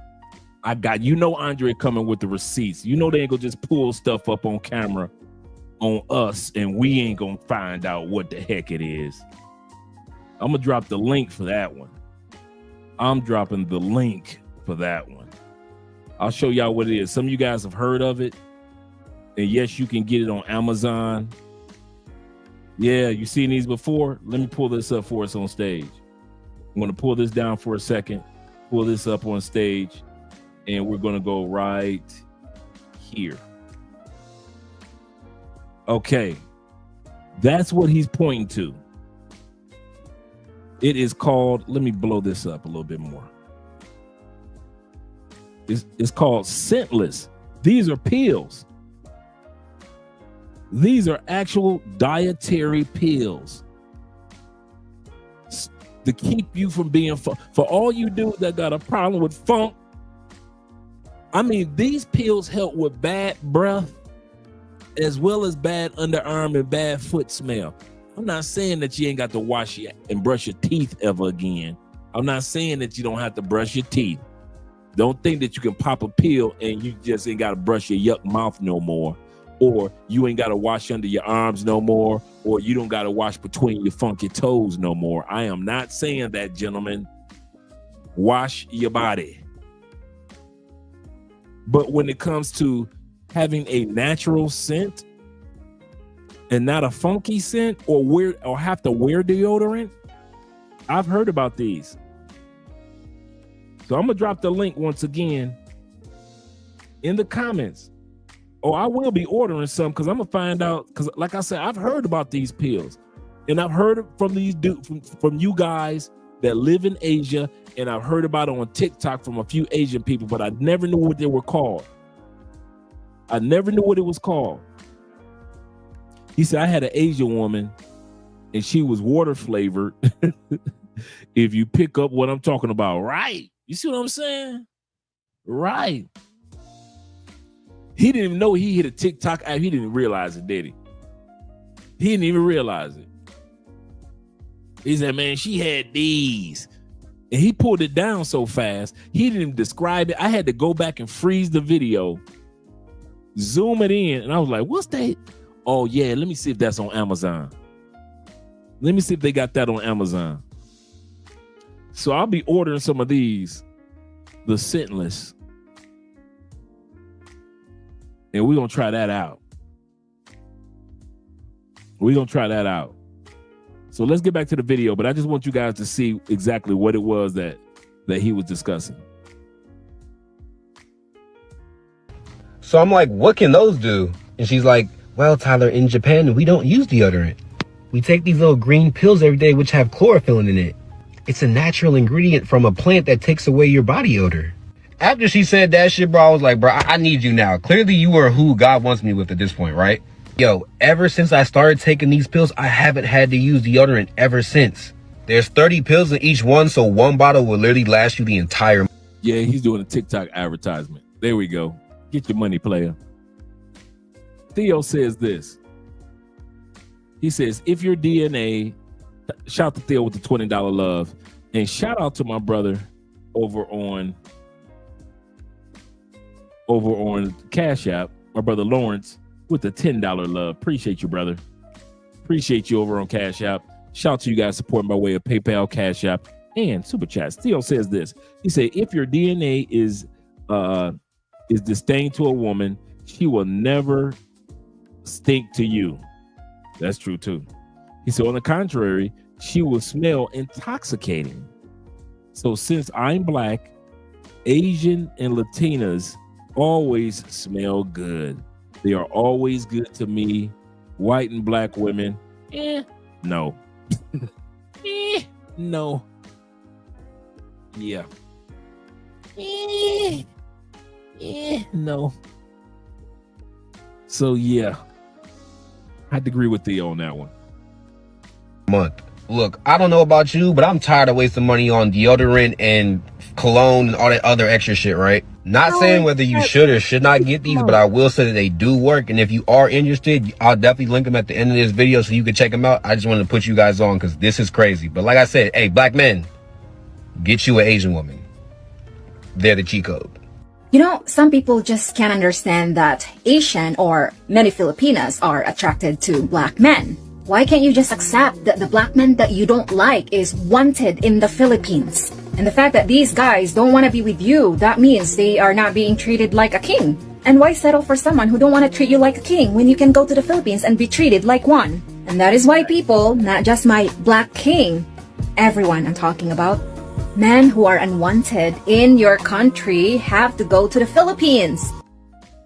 Before she goes any further, don't take for granted the fact that she said treated like a black king and not just called a black king. See, back home, you get called a king. Kings, the black kings, you get called a black king, but you can't get nobody to even get you a glass of water. I'm going to say that again for the back of the church. Yeah, back home, they going to call you a king. Y'all going to use the term king and queen all day long back home. Ask her for go get you a glass of water. Ask your woman next time she's sitting there comfortably. Babe, could you do me a favor?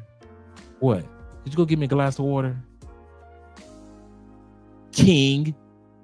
You can't even, you a king? Come on, the sister said you a king, right? You a king.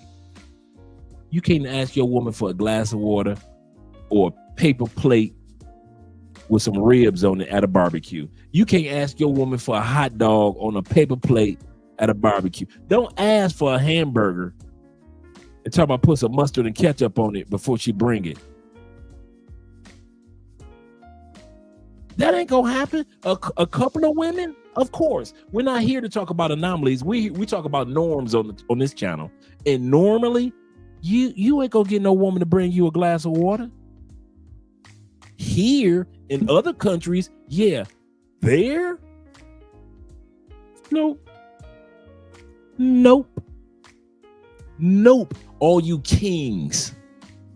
They got the audacity to call you a king, but won't treat you like one. But then this woman is saying, listen, you come to the Philippines, you ain't got to worry about us calling you a king because we gonna treat you like one. And then they say, oh, we don't care. You can have our leftovers. We don't care. But the truth is, we Filipinas love leftover.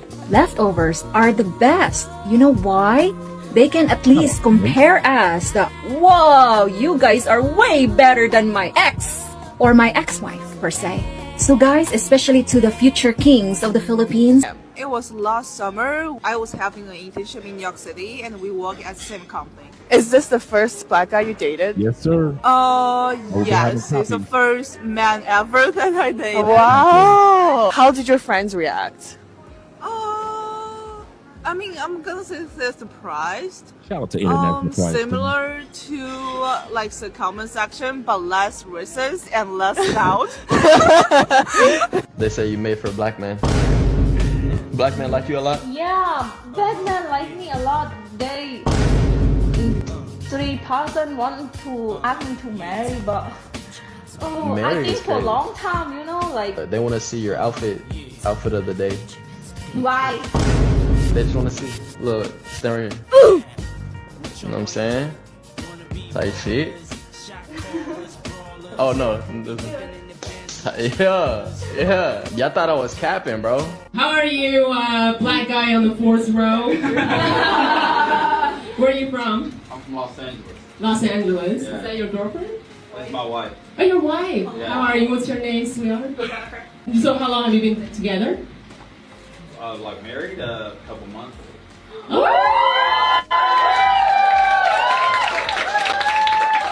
Excellent. So Jennifer, is it true that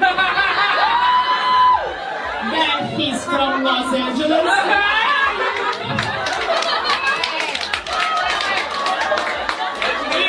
You dirty bunch. Come on.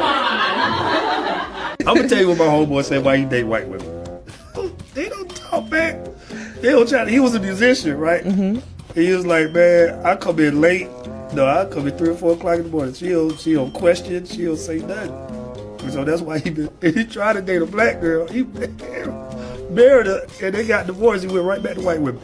Wow. Yeah, man. He said, y'all talk too much. Y'all challenge too much, man. I love a black woman to check me and challenge. I love that because they, keep you in check, man. You know what's odd? A lot of people date Chinese or Asian women because they think that they're submissive. They run the house. In my experience, they tend to be actually more strong-willed than the typical woman, at least in the United States. Many people may not realize this, but the wife is actually pretty much in control of everything inside the home, but also controlling the bank account. I don't date white women. I don't date outside my race. Why? I'm a little scared of white women for some reason. Why? You don't call the police on them? Let them go down? I always feel like if something happened, they'll do something like that. I don't think they like me anyway. No white women don't. Because, they don't like me. Because I would never approach a white woman. Right. I don't even know how to do it. I don't even know how to start a conversation with a white You woman. go, hello. Oh. That's what you... Okay. That's what you say. You say, hey, hello. Hello. Hello. Like a normal person. But then what you say after that? How are you? My name is Elton. That could work. Reasons why you should date a Vietnamese girl like me.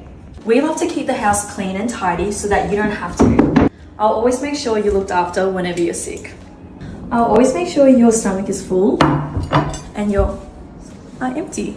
What is it about Asian women that men are so intrigued by, do you think? Well, they sometimes think they're going to get submissive women, which is not true because I am anything but submissive. And a lot of times, Bet 500 she's single.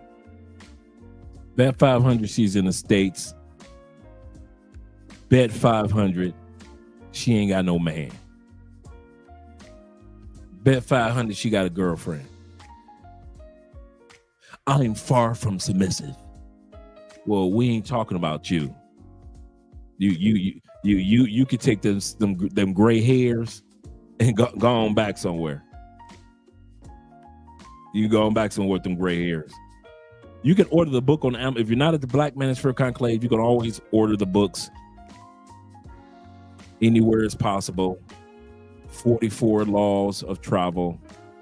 And stop making excuses. Just put in my name, Andre Spence. Just put in Andre Spence in Amazon and my books will pop up. So shout out to all you guys. But yeah, for her, white women usually approach me. They are bold with it. Definitely Americanized. Definitely Americanized. Fellas, when you see a woman with hoops, run for real. Yeah. He said, double that bet. She's single. Yes, sir. Shout out to Dr. Kenneth in the building, as well as my man Eric being in the building, and 313. You better back the fuck up out my face, goddamn. I'm from Detroit, Michigan. Don't play with me. Them Detroit boys are at it again. He said, huge difference between Asian women in Asia and Asian women who has been westernized. That is absolutely true. Absolutely true. Absolutely true. Shout out to Zeta. Zeta says this. He said, we didn't say stateside Asian women. This is true. He said, even though a few are submissive, but that's why I have a passport. Absolutely correct. Let's get back to the video, gentlemen. Sometimes the men come to us because they like how the women are caring, kind, family oriented, a little bit more polite, probably, like they think, than the average Caucasian American women. Or the men have been to Asia before for work or for the military, and they just love the culture, the food, the traditions. Now, I've dated a lot of Asian girls, so let me tell you the best thing about them. If you've ever been with an Asian girl, you probably already know this, but Asian girls have a very, very tight family, and it feels amazing. I've had 2 Asian girlfriends. They are fucking loyal. Hey, listen, what are you trying to do? Build pyramids. Okay, cool. You trying to build pyramids? Let me help you. If you think I'm lying, goddammit, Su Young, she was like a rider for me. I'm like, you know what? I'm doing bad. What's wrong? I just lost $5,000 gambling. What is wrong with you? I don't know. I'm sick. What are you gonna do? I don't know. If I have $5,000 more, I think I can go back. I'll be more patient. Well, I can give you $5,000. You can? Sure. I love you. No, I can't take your. No, take it. Take it. Okay, I'm. Do you win with the 5,000? No, I lose again. Why you should get an Asian wife? You have the most exotic beauty. This goes all the way back to the Mulan dynasty. Asian women tend to look less masculine as well, on the feminine side. Got those good values like being noble, polite, you bow, take the shoes off, wash the dishes. Not only that, but we want to get wiped up. This goes back to Mulan. Think about it. It's Mulan's duty. I said duty. Anyway, to become a wife. And we love noodles. Why you should date a Chinese girl. First, most Chinese girls are very loyal. Second, we're very focused and dedicated to any kind of relationship. Third, Chinese girls are extremely caring to their families and their partners. Fourth, Chinese girls are really good at cooking, especially the Chinese food. Lastly, Chinese girls are just pretty from the inside out. Reasons why you should date a Vietnamese girl like me. We love to make you homemade meals like this. You'll never be thirsty with me by your side. And of course, I'll always treat you like a king. Christian Korean women in Korea are probably number one, hands down, my most desired woman demographic. Now you heard him. You heard him. When Theo be talking about Brazil, don't believe it. Colombia, don't believe it. Japan, Europe, don't believe it. Theo has spoken. Let's bring that beat back. Where did Theo say? What type of women is his numero? Date a Vietnamese girl like me. We love to make you homemade meals like this. In the comments. We've already You'll heard never be thirsty with me by your side. Let's hit Theo with a receipt. And of course, I'll always treat you like a king. Christian Korean women in. He said the Christian, a woman with spirituality, of course, Korean women. What about them, Theo? What about the Christian Korean, the Christian Korean women? Let's hear what he has to say. Korea are probably number one, hands down. Number one, numero uno. Is this Chewy co-sign this? Is this advertisement? Are these words from Theo sponsored by Chewy in PetSmart? Most desired woman demographic in the entire world. In the entire world. You can span the globe, gentlemen. But at the end of the day, when he goes, see, Theo not slick. Theo knows that the number one demographic of Korean women outside of Korea is Brazil. See, he ain't slick. He knows he doesn't have to go to Korea to find a good wholesome Christian Korean woman. All he has to do is go to Brazil. It's the number one place for Japanese. The number one place in the world outside of Korea is Brazil for Korean women. Pretty sneaky, sis. Pretty sneaky, sis. Shout out to Theo. He said, my brother Zeta says, I have a Cambodian homie, and his mom and his dad, mainly mom, wanted me to be with her. She is dope. Shout out to her. Shout out to T-Mac in the building. Shout out to mom and dad trying to hook up Zeta. That's how it usually is in traditional families. Somebody got to hook up with somebody. Yeah. Yep. Oh, yeah. The number one place in the world. Number one place in the world for Japanese outside of Japan. Number one place in the world for Koreans outside of Korea. And T-Mac said, I was married to a Japanese woman. He said she was a very great girlfriend, but she was a bad wife. Want. Everybody can't win, but she was making a great girlfriend. Let's continue on with what the testimony in front of our eyes is unfolding as Theo Wolff speaks. Yeah, when I was with them before, so I was talking to them when I was in university, and those were American Korean, but you have American-born Korean, ABK, but then you also had the Koreans who were coming off the boat. So they either come off the boat or coming off the airplane, and they're in the university as well. The Korean-born Korean girls who are Christian were some of the best women I ever met in my entire life. Now we know Theo has lived a life, and this man said in his entire life, from 5 to 45, or however old Theo is, from 5 to 45,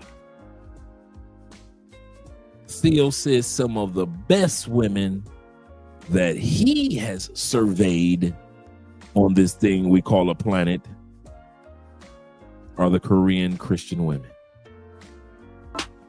Just hands down, unbelievable. And they weren't necessarily checking for me, but I want to say this.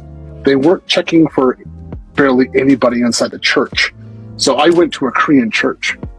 So the Korean guys also weren't being checked for. So I want to say this. A lot of the guys they in church checking for Jesus. They ain't checking for y'all. They checking for Jesus. Church were pre-passport bro or about to become, like they were full on planning on being passport bros. This is where I was introduced to the real concept of this, was in the Korean church. So I agree with you. If I had a Korean-born Christian wife, I think I died and got to heaven. But that's it. That's it. What in the? We have the Mr. Theo Wolff on the stand, Your Honor. We have Theo Wolff on the stand giving his testimony, which is recorded, receipts. I would like to enter this as Exhibit A in the case of Passport Bros versus Theo Wolff. No matter what he says can be used against him in court.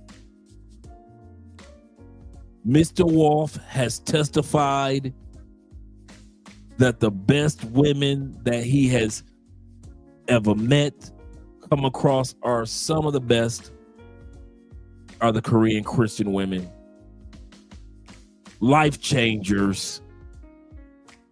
So anytime Theo's talking about Brazil, he ain't talking about going to see no Brazilian women. He going to see the Korean Brazilian women. He going straight to church. Take me to the king. I hit the lottery. Why? You need to find a Chinese girlfriend. First, Chinese girlfriend know how to exercise. Look. And second, Chinese girlfriend look good. And third, Chinese girlfriend can cook. And fourth, Chinese girlfriend can take you to a park. Got it? Like if you like Chinese girl.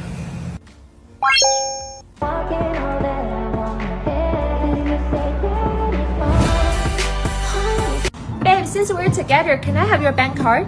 What do you mean my bank card? We're together. Your money is my money. My money is still my money. I just sent you $500 for this month to use. Where's the rest of my money?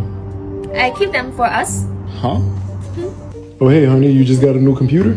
Oh yeah, I bought it only for $3,000. What do you mean only $3,000? Whose card did you use?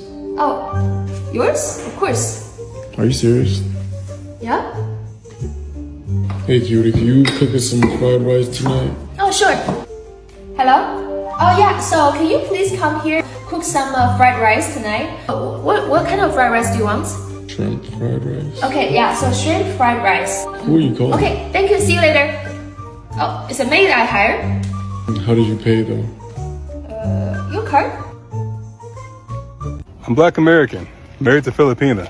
Of course I love Chinese food. Rice is rice. You say rice is rice. What'd you say? What Chinese? I said you're beautiful. I want all Japanese women to know black men love you.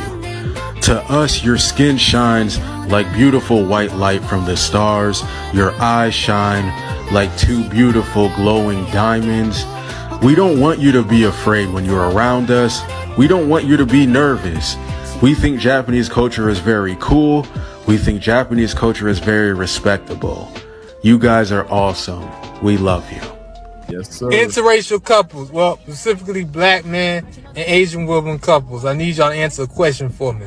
I noticed something, okay? I know a few years ago I said, the relationship between black men and Asian women parents are not seen as often, okay? And I still believe in those statements. But most of the time when I see a black man dating an Asian woman, 77% of the time, she's from Filipino descent.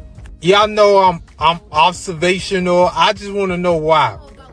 If you're East Asian or Filipino, answer in the comments. If you're black too and you're dating an Asian person, answer in the comments why is this the most common pairing between black men and Asian women. Is it because we're both brown or, what is it? I don't know. I want to know. Let me know in the comments. I did white, I did black, I did Latinas. It's only right if I talk about the Asians too. Time to get on 5 benefits of dating Asian woman. Let's get it, let's go. 1, you're gonna get good access to Asian food. Yes, they believe in cooking for their man too. And they make good food. Number 2, they're quiet. You ain't never got to worry about them running their mouth or telling your business. Your business is their business and they ain't gonna tell nobody else. They probably think it's a waste of time anyways. 3, they age good. When they get 40, they probably gonna look 20. And when they get 50, they probably gonna look 30. Number 4, most of them are pretty healthy. I don't know if you noticed, you don't hear them on the statistics for having a lot of health problems. And most of them, by statistics show, they have the longest lifespan on average. God forbid, on average, most of them do live longer than other group of people. 5th and final reason on the list, they're presentable. You ain't never got to worry about them embarrassing you. Their parents raised them to have a lot of manners. Why Asian women are some of the best to date. The women in Asia are much more subservient. They're much more respectful. They're really looking for the man to lead. And a lot of them will just follow the man. Okay, a lot of them are not going to be power struggling with you and trying to wear the pants in the relationship. So for a guy that wants a traditional masculine role, where the woman will be more subservient, okay, Asia is a good place to go and try your luck with dating. And if you happen to be a white male, you will oftentimes get a lot of attention in Asian countries. To grab my best converting Tinder opener for free, check out the link in the bio.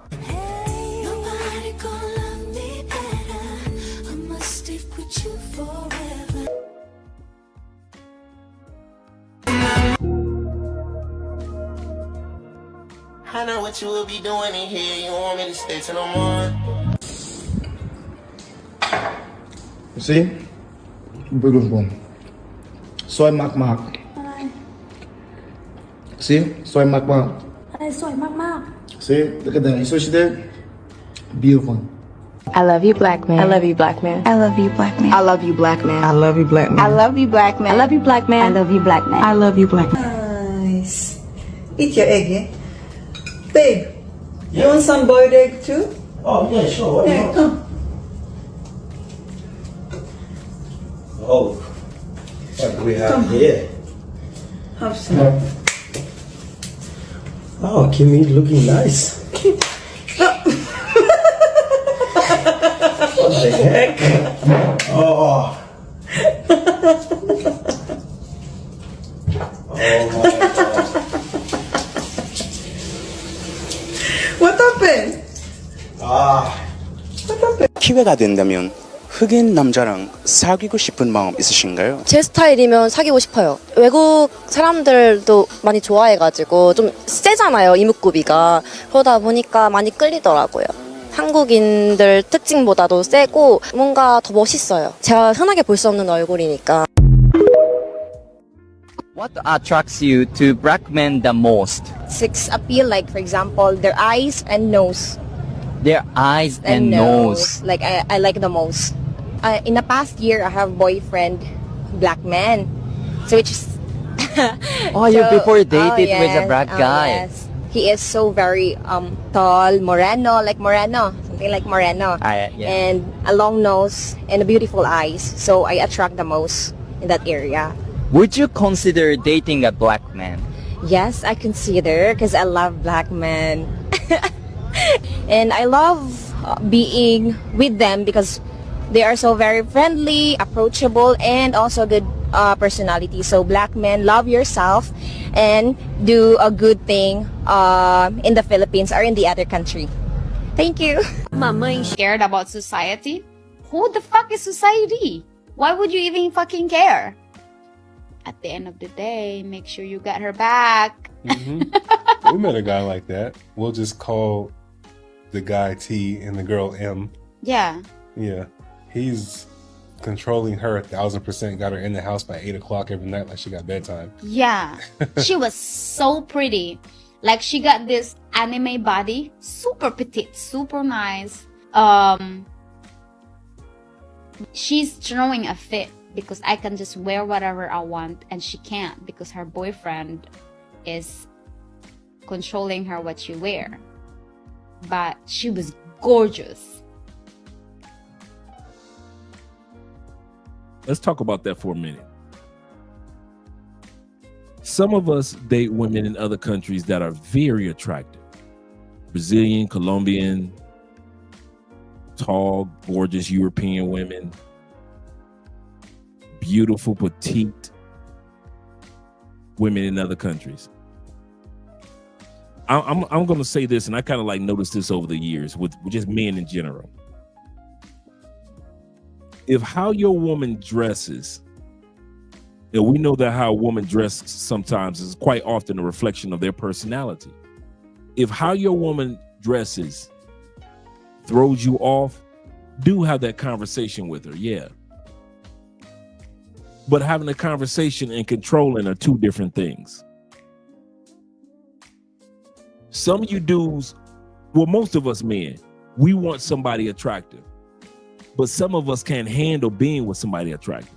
I'll say that again. Let me turn this music down, make sure I got it turned down enough. Some of us want an attractive woman. We want an attractive woman,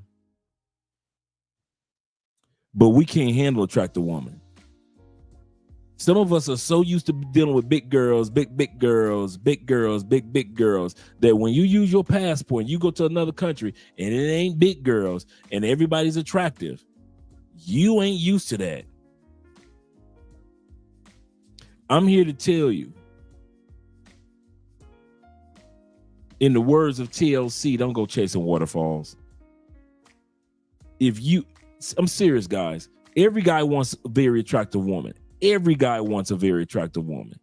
But that does not mean that you're ready to have that type of woman. And some of you dudes, you're going to mess up a good relationship with a good woman, and she going to marry the next man because of your insecurities, bruh. She going to have a child with the next man because you acted a fool because of your insecurities.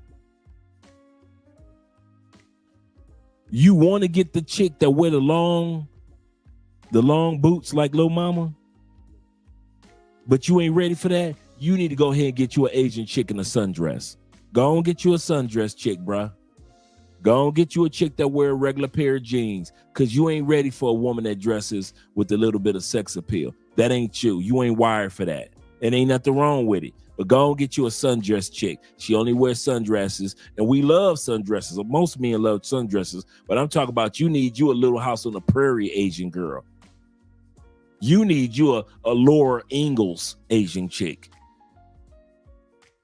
I see it all the time. Some of you dudes really want a really beautiful Brazilian chick, but you mess it up. Why? With your insecurities. You come down here to Colombia, get you a good Colombian chick. I ain't talking about no party girl. I'm talking about you got you a really nice Colombiana. But you know, when Colombian women, even the nice ones, put on a pair of jeans, you already know how them jeans gonna fit her curves.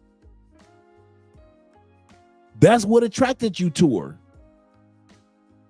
But now she with you, you act like you want her to wear a trench coat everywhere. Bruh, go on back to the States, get you them big girls, big girls, big girls. You ain't ready for this. And all you gonna do is mess it up anyway, and she gonna end up with the next man that she gonna appreciate because he appreciates her. She ain't cheated on you. She ain't disrespected you. She wasn't hanging out in the streets. She was a good woman. But because the way that her shirt, she wore a crop top. This is South America. Women gonna always wear crop tops. I don't know what the States. That's in the States where they got the guts sticking out in the front and all that stuff. That's stateside. If you ain't ready for your woman to wear crop top t-shirts, man, bruh, go on back to the States, bruh. Go on back to UK. Ain't nobody gotta know. Ain't nobody gotta know that you ran back home. Just go on back to the big girls, big girls, big with the fans, with the fans, dancing with the fans. Yeah, get the big girls with the big fans, line dance, your butt back home. But I'm giving you some true information before you even get on that plane and come to South America and come to Southeast Asia and go to South Africa. Them women are extremely attractive. You gonna have to get used to being around that, bruh. And if you want you a fine Brazilian, whether she Asian or not, you gonna have to come to some conclusions, bruh. My woman is fine. My woman is attractive. And my woman is into me. You're gonna have to learn that, bruh. Because your woman ain't gonna be up under you 24 hours a day. There's gonna be times when she wanna hang out with her girls. And for you to be like, where you going with that outfit on? This is a Colombian outfit? What you mean where I'm going with this outfit on? No, you need to change that shirt. You're gonna be with me.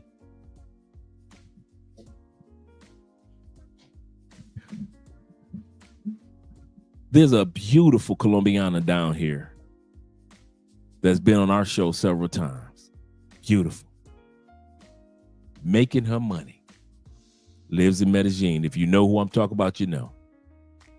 She was with a brother from the States. Loved his stanky draws. Loved him. He effed it up royally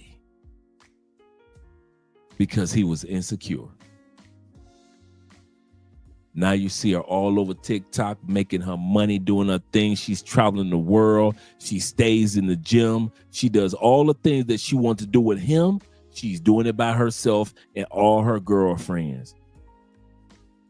She loves foreign dudes. But she taking her time when it comes to picking another brother. I'll say that again. This sister's taking her time when it comes to picking another brother because the last one was so dang insecure, he effed it up for everybody. And some of you insecure brothers will mess it up for everybody. If you ain't ready for beautiful women, stop trying to holler at beautiful women.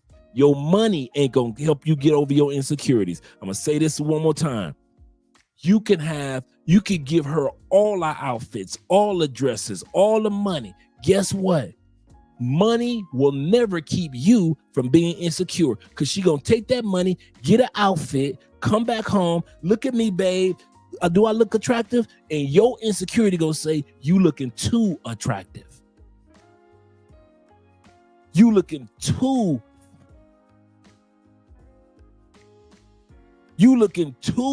good. If you got money and you insecure, go and take your butt back to the States with them big girls, man. I mean that one. You're absolutely correct. In Medellin, women do show a lot of skin. It's South America. It's hot down here. In Cali, same thing.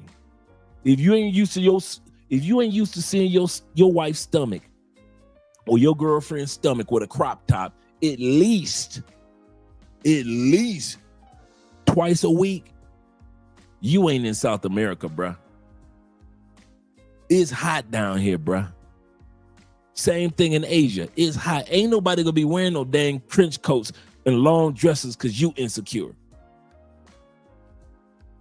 Ain't nobody gonna stop wearing they sexy shoes and sexy boots and outfits and they mini skirts and all that stuff because you insecure. Them jeans gonna fit her with you or without you. I'm gonna say this again. Them tight jeans gonna fit that fat behind with you or without you. It's up to you. So you can go and mess it up like the brother I just told y'all about that's from the States and messed it up with a good one. Them jeans gonna still fit good with him, and they still look good on her without him. The choice is up to you, insecure mother. Take your butt back to the States with them fat girls where you belong. And I mean that one. That statement I just made for the last 10 minutes, bruh, you can hang your hat on that one. It's a lot of you brothers ain't ready for beautiful women. You ain't ready for this.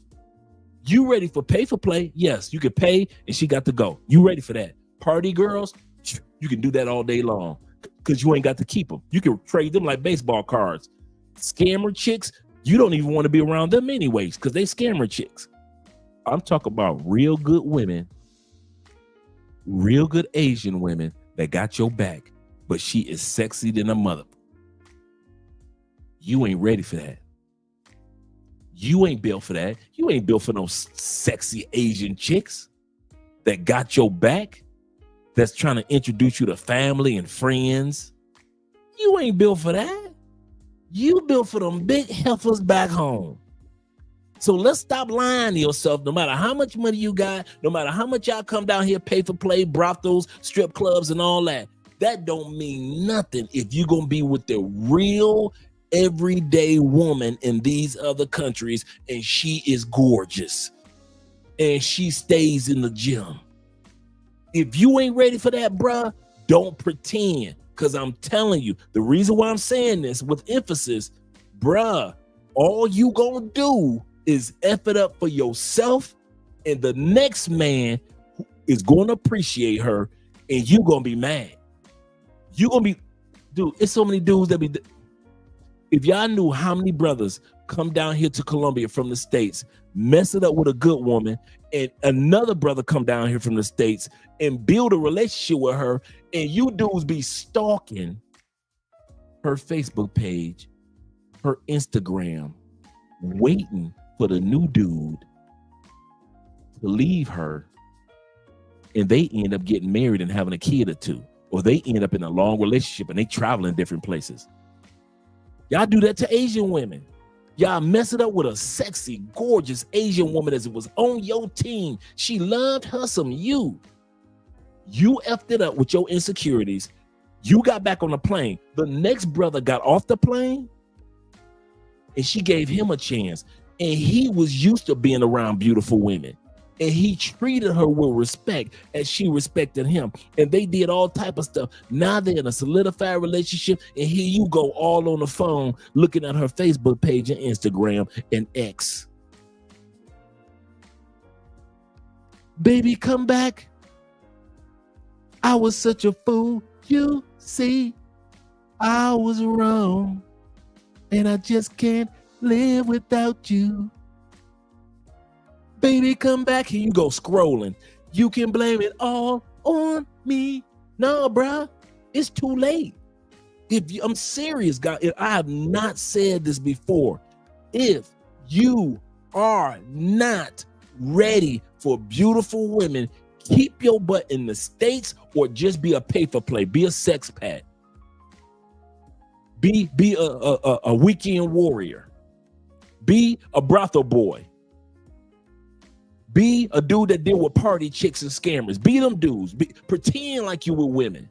I got a lot of dudes that I know that that every time they come to Colombia and South America, they always have 15, 20 women. You know why? Because ain't no real good women gonna be with them dudes. So they can pretend to you dudes like they killing the game. But really, they can't be with a good woman because a good woman ain't gonna put up with them dudes' insecurities. So they pretend and make you guys think, man, every time they come to Brazil, man, they got all the ladies. No, some of you dudes need to stay in the pay-for-play world. Don't you ever come out. You always make sure when you come to another country, have a pocket full of money because a real woman is not going to tolerate your insecurities because she beautiful. Ain't her fault she looked that good. You mad at Brazilian chicks because they look that good. You mad at the Brazilian Japanese chick and the Brazilian Korean chick because she got manners and she got an elegant walk and she got a fat butt and she got them long sexy legs and she got pretty feet. You mad at her because she got pretty feet? She can't wear sandals or stacks around you. Hell no. Why? You don't want nobody to see them pretty toes. Put them tennis shoes on. If you ain't ready for pretty feet, stick to them brothel chicks, dude. I'm serious. And I mean it from the bottom of my heart. Because all you gonna do, and I mean that because I've seen it tens of times. Dudes do this all the time. I know more dudes that have done this than dudes that got drugged in South America. I know dudes that have done this more than dudes that have gotten robbed, hustled, or scammed and become Western Union poppies in Southeast Asia.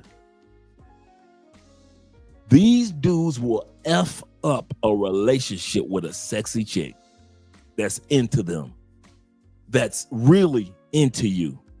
I've seen that over time and time again. She into you and y'all F it up. And then the next brother get off the plane who's used to being around beautiful women. It ain't no thing to him.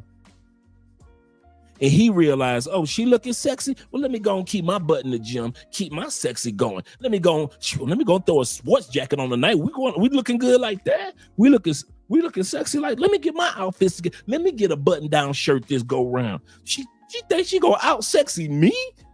It's dudes like me that ain't got no problem with their woman being sexy because I'ma look sexy too. Dang it, I'ma look good too.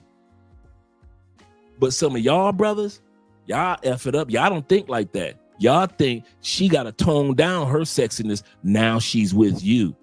She got to lose them sexy hips. That fat butt can't be looking as fat like it usually do. You insecure every time a brother walk past you and your woman in the grocery store. You think every dude is looking at you and your Asian chick because she's the prettiest thing. If you that insecure, bruh, keep your butt in the States or stay in the brothels. I mean that. I'm giving you some advice, man. Some of you dudes gonna be on suicide watch because you think I'm just joking. Kiki kaka. I'm serious. A lot of you dudes ain't built for beautiful women. You are not built for beautiful women. You ain't got enough money to keep yourself from being insecure. You can give her all your money and your blood butt will still be insecure. You can give her 10 cents and you still gonna be insecure. No matter what she do, no matter where she go, no matter what she says, she can give you her cell phone and have it open and you can scroll through her phone all night long. You still gonna be insecure. You're gonna be insecure if she show you her Facebook, her Instagram, no matter what. She will introduce you to her mama, her daddy, cousins, her dogs, the goldfish, the turtles. She'll introduce you to every mother that she grew up with. She'll show you everybody in her high school graduation book. Everybody. You will still be insecure in a month because you ain't never been around and ever had a beautiful woman on your team. You ain't never had a beautiful woman that's on your team. Fat girls on your team? Yup. Ugly girls on your team? Yup. All right, chicks on your team? Yup. Gorgeous women? A beautiful, gorgeous woman that's really down for you? You ain't never had that. You ain't never had that. You ain't used to sexy walking through your house just loving all over you. You ain't used to that unless you pay for it. So how about we do this? Follow your favorite YouTubers that teach you how to pay for it and stay in your lane. Those of us who know how to be with beautiful women that want to be with us, we in our lane. We don't pretend like we want to be pay for play, do we? No. Those of us who know how to talk to regular women, we don't try to pretend like we want to be in y'all lane. We might dabble every once in a while in y'all pay for play lane, but we don't try to live in y'all lane. Don't try to live in our lane. Keep your butt over there with the pay for play party. Watch your favorite pay for play YouTubers. We ain't hating on none of y'all, but I'm telling y'all, man, I keep seeing y'all drop the ball every single time with some good Colombianas. And if you're doing it here, you're doing it in Brazil. And if you're dropping the ball in Brazil, you're dropping it in South Africa. And if you're dropping it in South Africa, you're dropping it in Kenya. And if you're dropping it in Kenya, you're probably dropping it in Morocco and all throughout Europe. And if you're dropping it in Europe, I know you're dropping the ball with a lot of really good women in Asia, in the Philippines, in Thailand, and in Indonesia, Bali. I know y'all dropping the ball. You're doing it too easy here. So I'm serious. I mean this, dude. I'm trying to keep y'all from being on suicide watch. I'm trying to keep you from being on suicide watch. I'm trying to keep you from being on suicide watch. Where your boys got to call you and tell you to put that drink down. I'm trying to keep you from becoming a weed head and just smoking weed on the weekends. Stop trying to be with women that are so beautiful, you ain't used to that. Because if you think she gonna stop dressing like a Colombiana because you done brought your black tail to Colombia, it ain't gonna happen. If you think a cute, beautiful Filipina is gonna stop dressing like a cute, beautiful Filipino, or one of them anime cute Japanese chicks, or one of them Chinese chicks gonna change her wardrobe for your black tail, it ain't gonna happen, bruh. So go ahead, live your little pay for play life. Come on down here as a weekend warrior. Go and take your photos with the chick. Go ahead and pretend like you got a real relationship, knowing that you bought her 3 hours ago, and go and take your happy butt back home to them fat girls in Canada. Okay? That's what we gonna do. I'm talking to you UK brothers too. All you brothers in UK, same for y'all. All you, come on through here. Come on through. Scottish, we know y'all been watching too. All you Scottish brothers, we talking to y'all too. Welcome to the party. If you Scottish brothers are not used to beautiful women and you think you got to pay for them, keep on doing that, bro. I'm going to say that again. Keep on doing that. I'm going to tell you something. Many of us got our women that we got now because some of you clowns dropped the ball. I'm going to say that again. There are dudes like me and other dudes that can attest. The reason why we got our woman, because a lot of you mother fucked it up. You didn't know how to be with a beautiful woman and you were so insecure. So now the next man with her. Happy that she dancing in the street. All the stuff that she would have did for you, she doing with and for the next man. So what you saying, Dre? that you the second choice, that everybody's second choice. I don't know why you insecure brothers always want to talk about something. Well, hey, the truth is every woman got that one guy that was her first choice. As if you Negroes ain't got a woman that wasn't your first choice. We all got somebody that we really would have chose, but we didn't end up with. A lot of you guys got women in your arsenal and in your past. You've been, man, this would have been my number one, man. It just didn't work out. A lot of us have number one. So when we sit back and look at women like, well, they got a number one. We got number ones too. Stop acting like, oh, okay. So you telling me the woman that ever gave you the best sex that you ever had, y'all married today? You telling me the finest woman that you ever walked into a restaurant with, y'all dating today? Come on, all you dudes that talking about only women got number ones. You telling me the woman that had the most money that you've ever dated, you still smashing that today?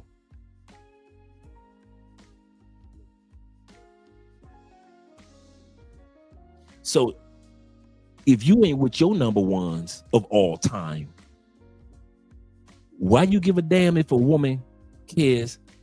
Or why should you care if you the number two or number three option, or you ain't the number one of all time for your woman?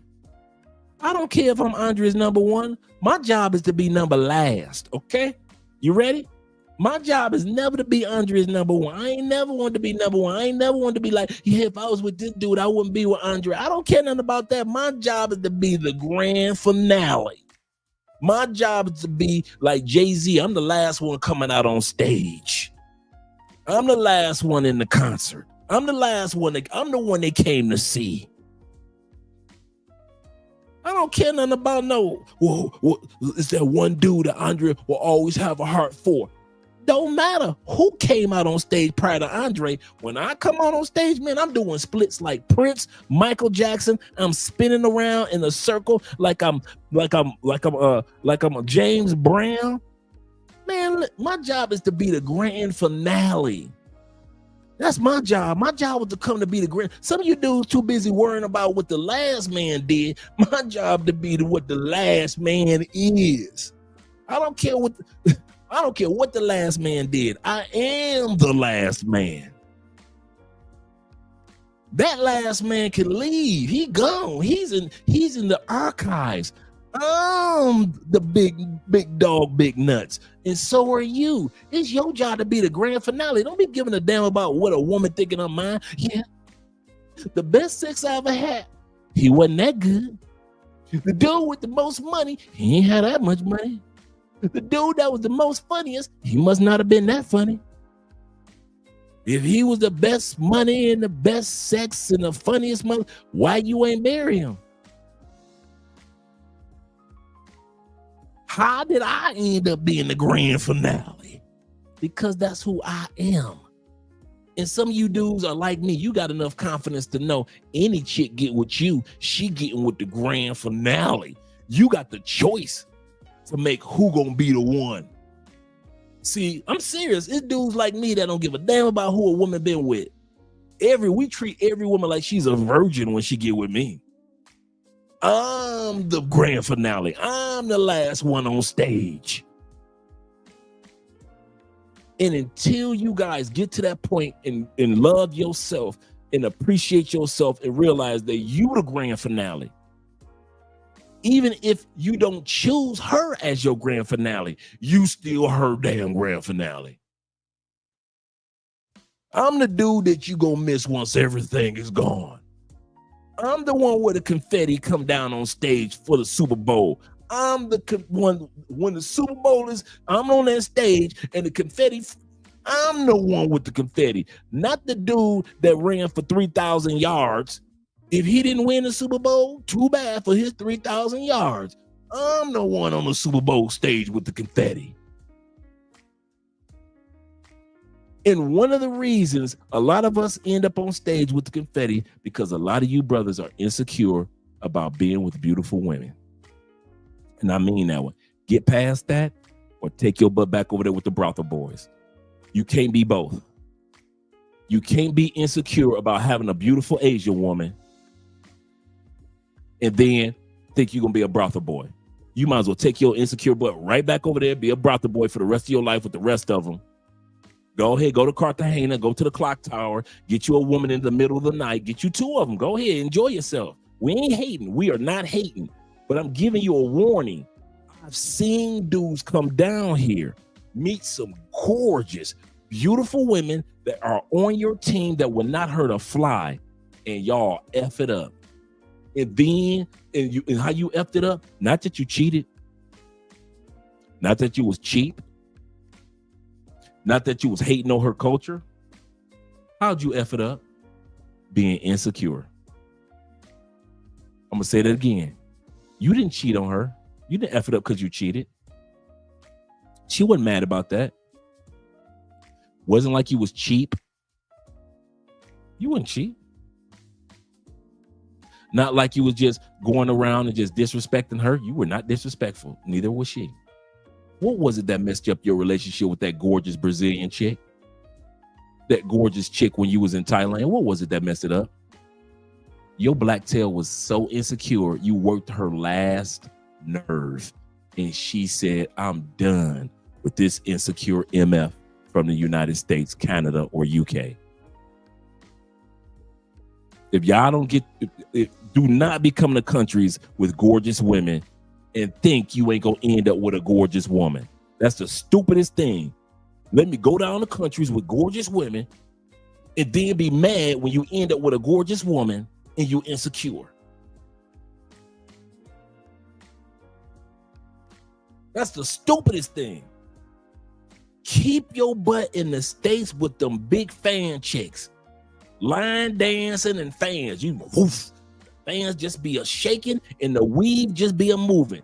Stay in the States where you belong, or when you come to another country, just be a weekend warrior and a pay for play boy. Because all you gonna do, I'm telling you, y'all think I'm lying. Y'all think I'm lying. And all you do is that's on suicide watch right now. You know I'm telling the truth. That's the funny part. You watching me from the comment section. You watching me when this live stream ends, and then you'll watch it tomorrow.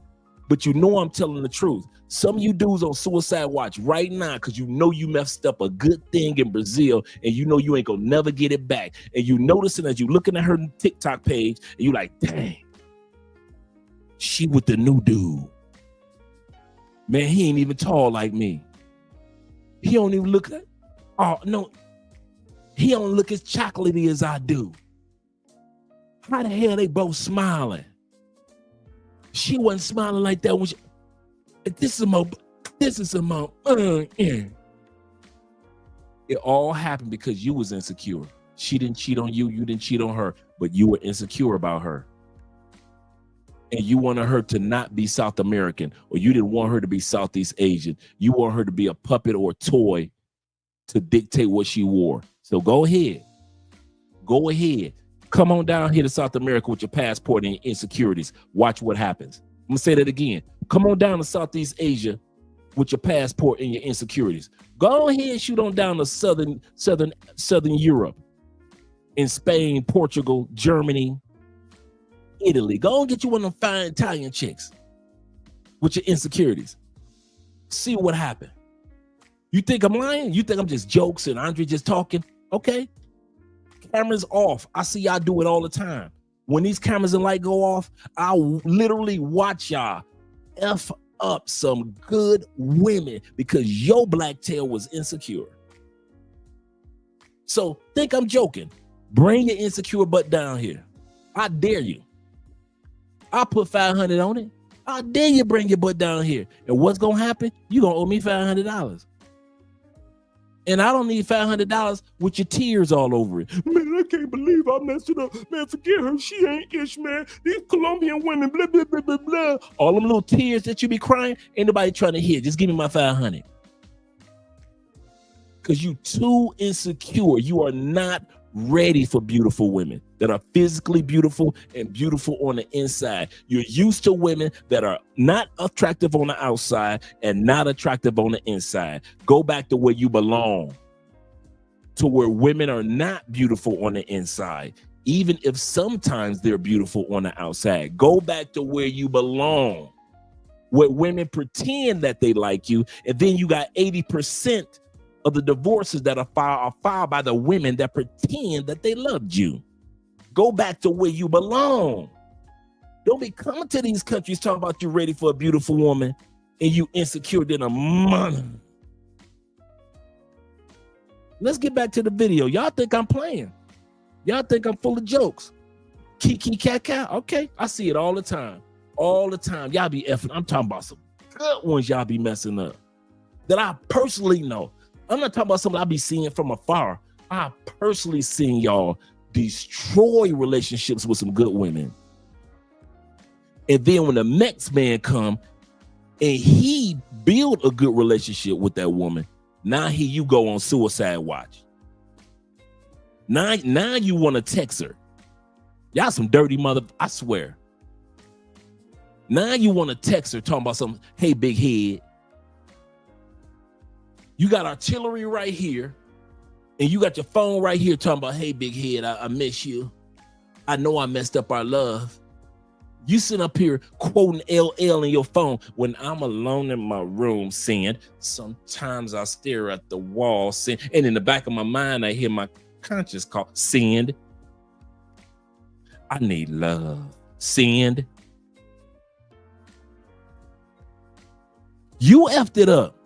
Don't be trying to interrupt that next man. I'm serious. Some of you dudes tonight, you're going to be texting some chick in Brazil that you ain't got no business texting. Why? The only reason you texting her because the next dude came and he ain't fumbled a bag.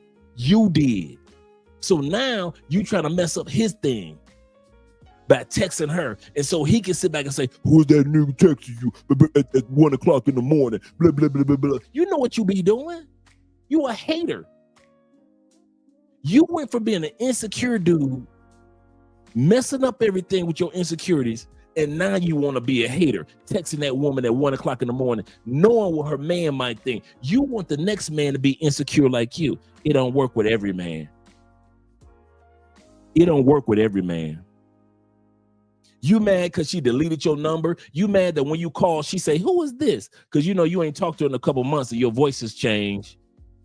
And she don't recognize your voice from talking on a daily basis to you. She's like, who is this? Gus.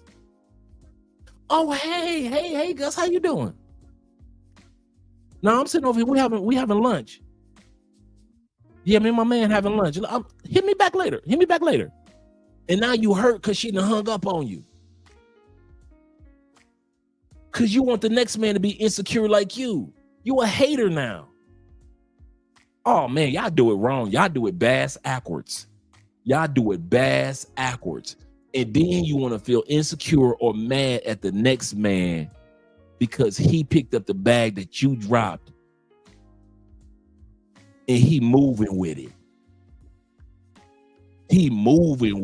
Next thing you know, a year and a half later, they got a wedding going on and they got a kid coming.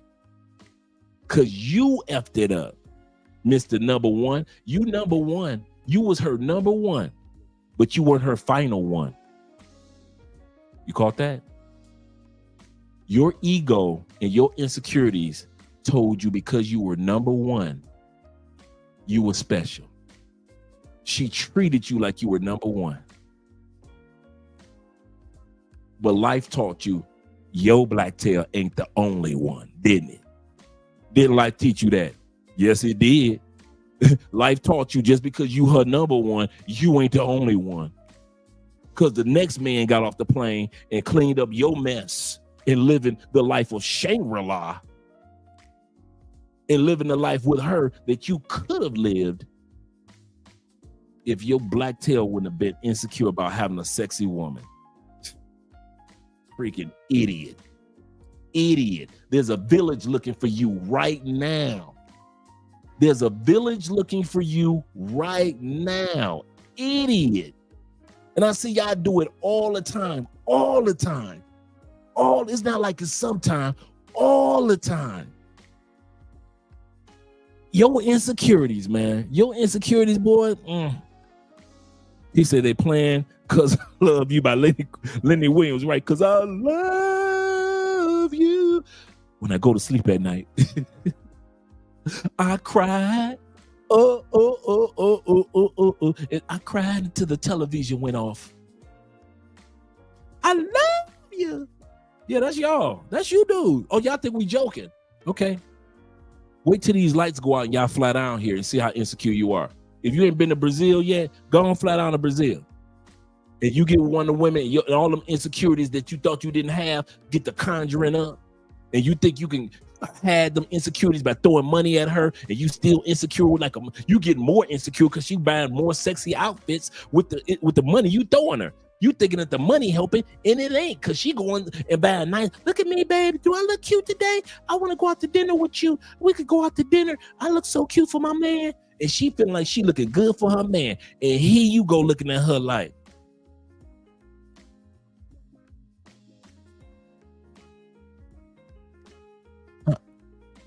where you going with them feet out?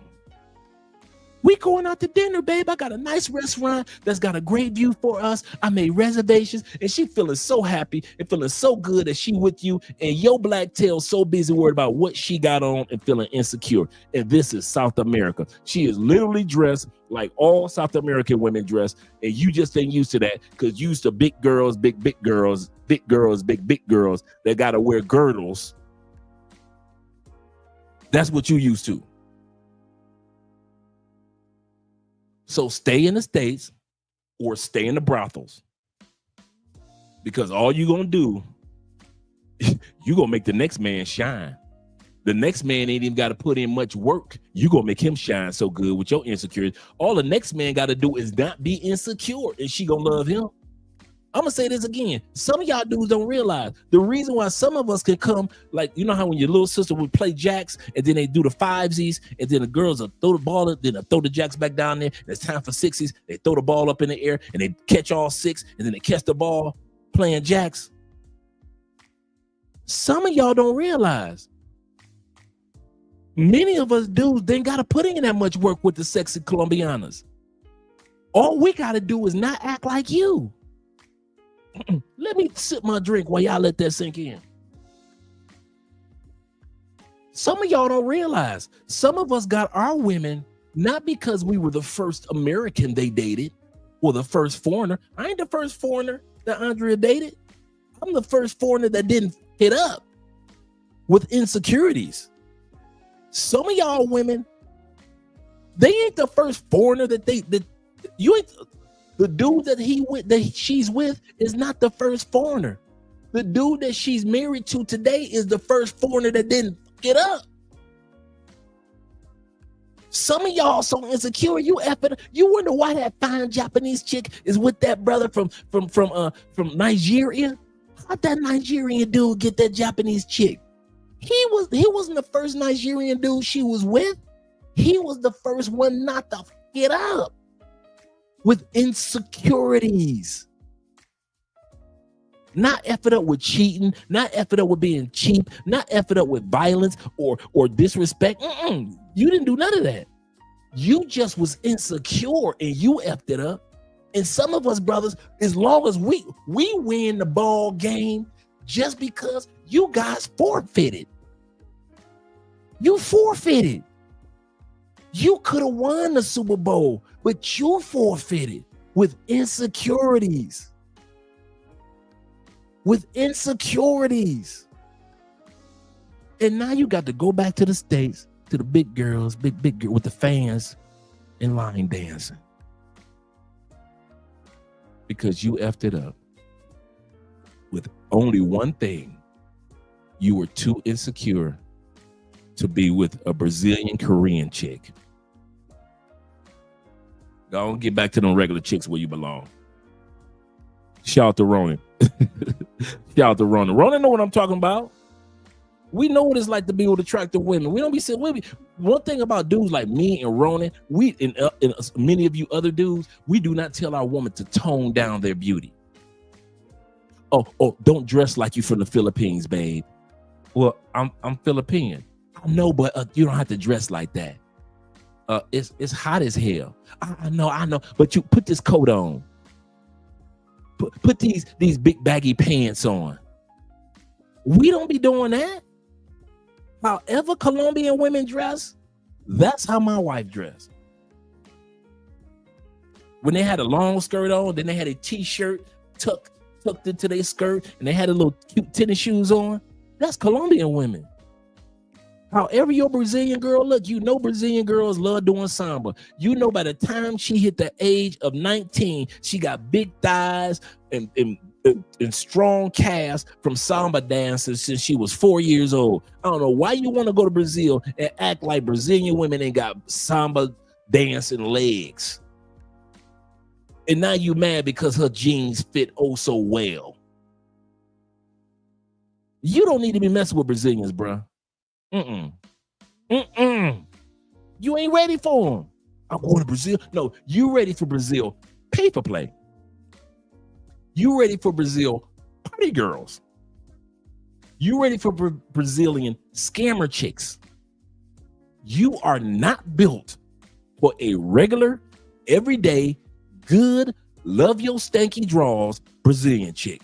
You ain't built for that. Hell no, you ain't. I don't know why you want to lie to me. You go to Brazil and get with party chicks and scammer chicks and beautiful bottom feeders. But good women that want to be with you, you ain't ready for that. You out your, I don't know who you talking to. I don't know why y'all want to sit here and pretend like Andre don't know what he's talking about. Shh. I watch y'all do it year in and year out. I watch y'all get drugged and robbed and scammed, and I watch y'all mess up a relationship because you insecure than a mother. Now that y'all do more than y'all get robbed. If you ever wonder the number one thing that y'all do when y'all come to South America, y'all ready? Spend money? Nope. Get robbed? Nope. Scammed? Nope. Get drugged? Nope. Number one thing y'all do is y'all some insecure mother. That's y'all number one thing.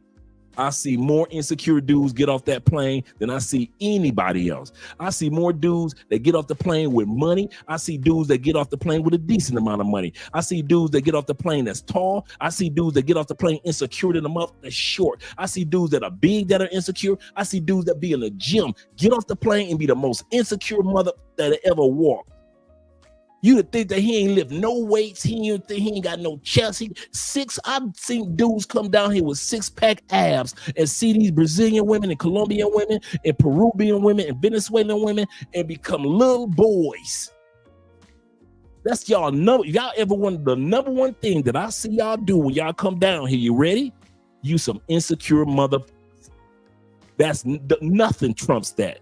Nothing trumps that. I literally mean, if you take, and I'm a Libra, you take all the brothers in 1 year that do pay for play, and all the brothers that are insecure getting off them planes, that like this. Pay for play is not number one when you dudes come down here. Insecure than a mother is the number one thing that y'all do when y'all come down here. Seriously. Do they like black men? Do they like black men? Why? When you get her, you ain't gonna do nothing but run her off.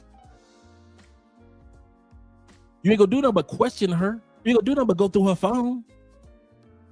Why? Why ask if Asian women like black men? Because as soon as you get a sexy one, you gonna run her off with your insecurities. So stop asking.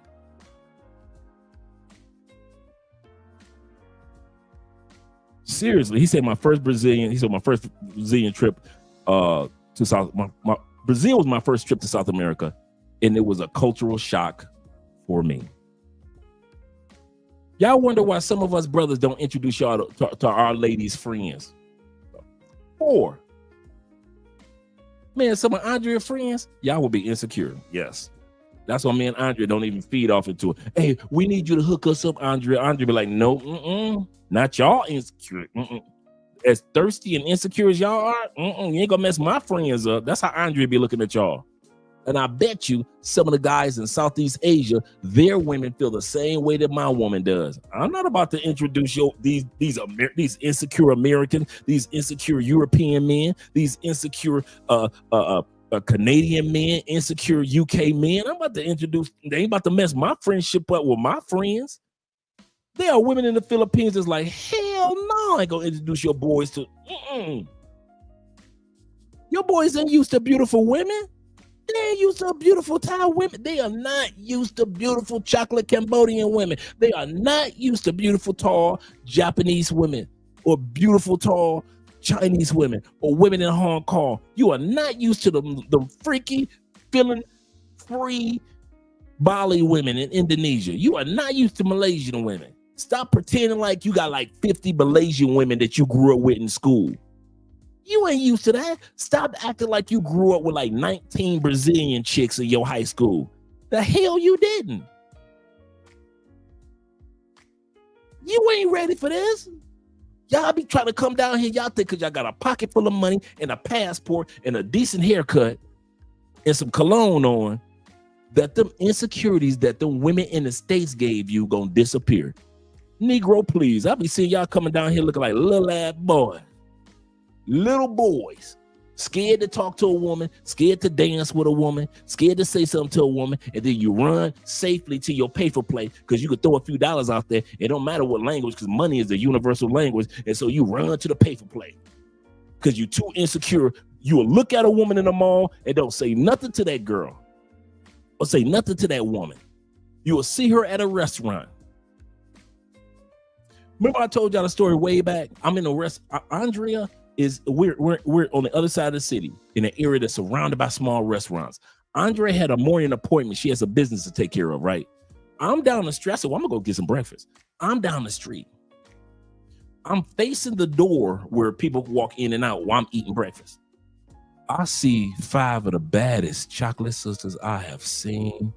I'm like, goodness gracious, them Afro-Colombian sisters fine. The waitress comes to me 10 minutes later. I'm like, it's only like 3 people in there because it's early in the morning. So I'm eating my breakfast and everything. The waitress comes to me. She looks at me like, and she turns around, and all 4 of them sisters, they ain't cooking nothing. They ain't serving nobody. They all checking out your boy. The waitress who was there prior to all the other ladies, she looks at me and says, whichever one you want, that's the one that wants you.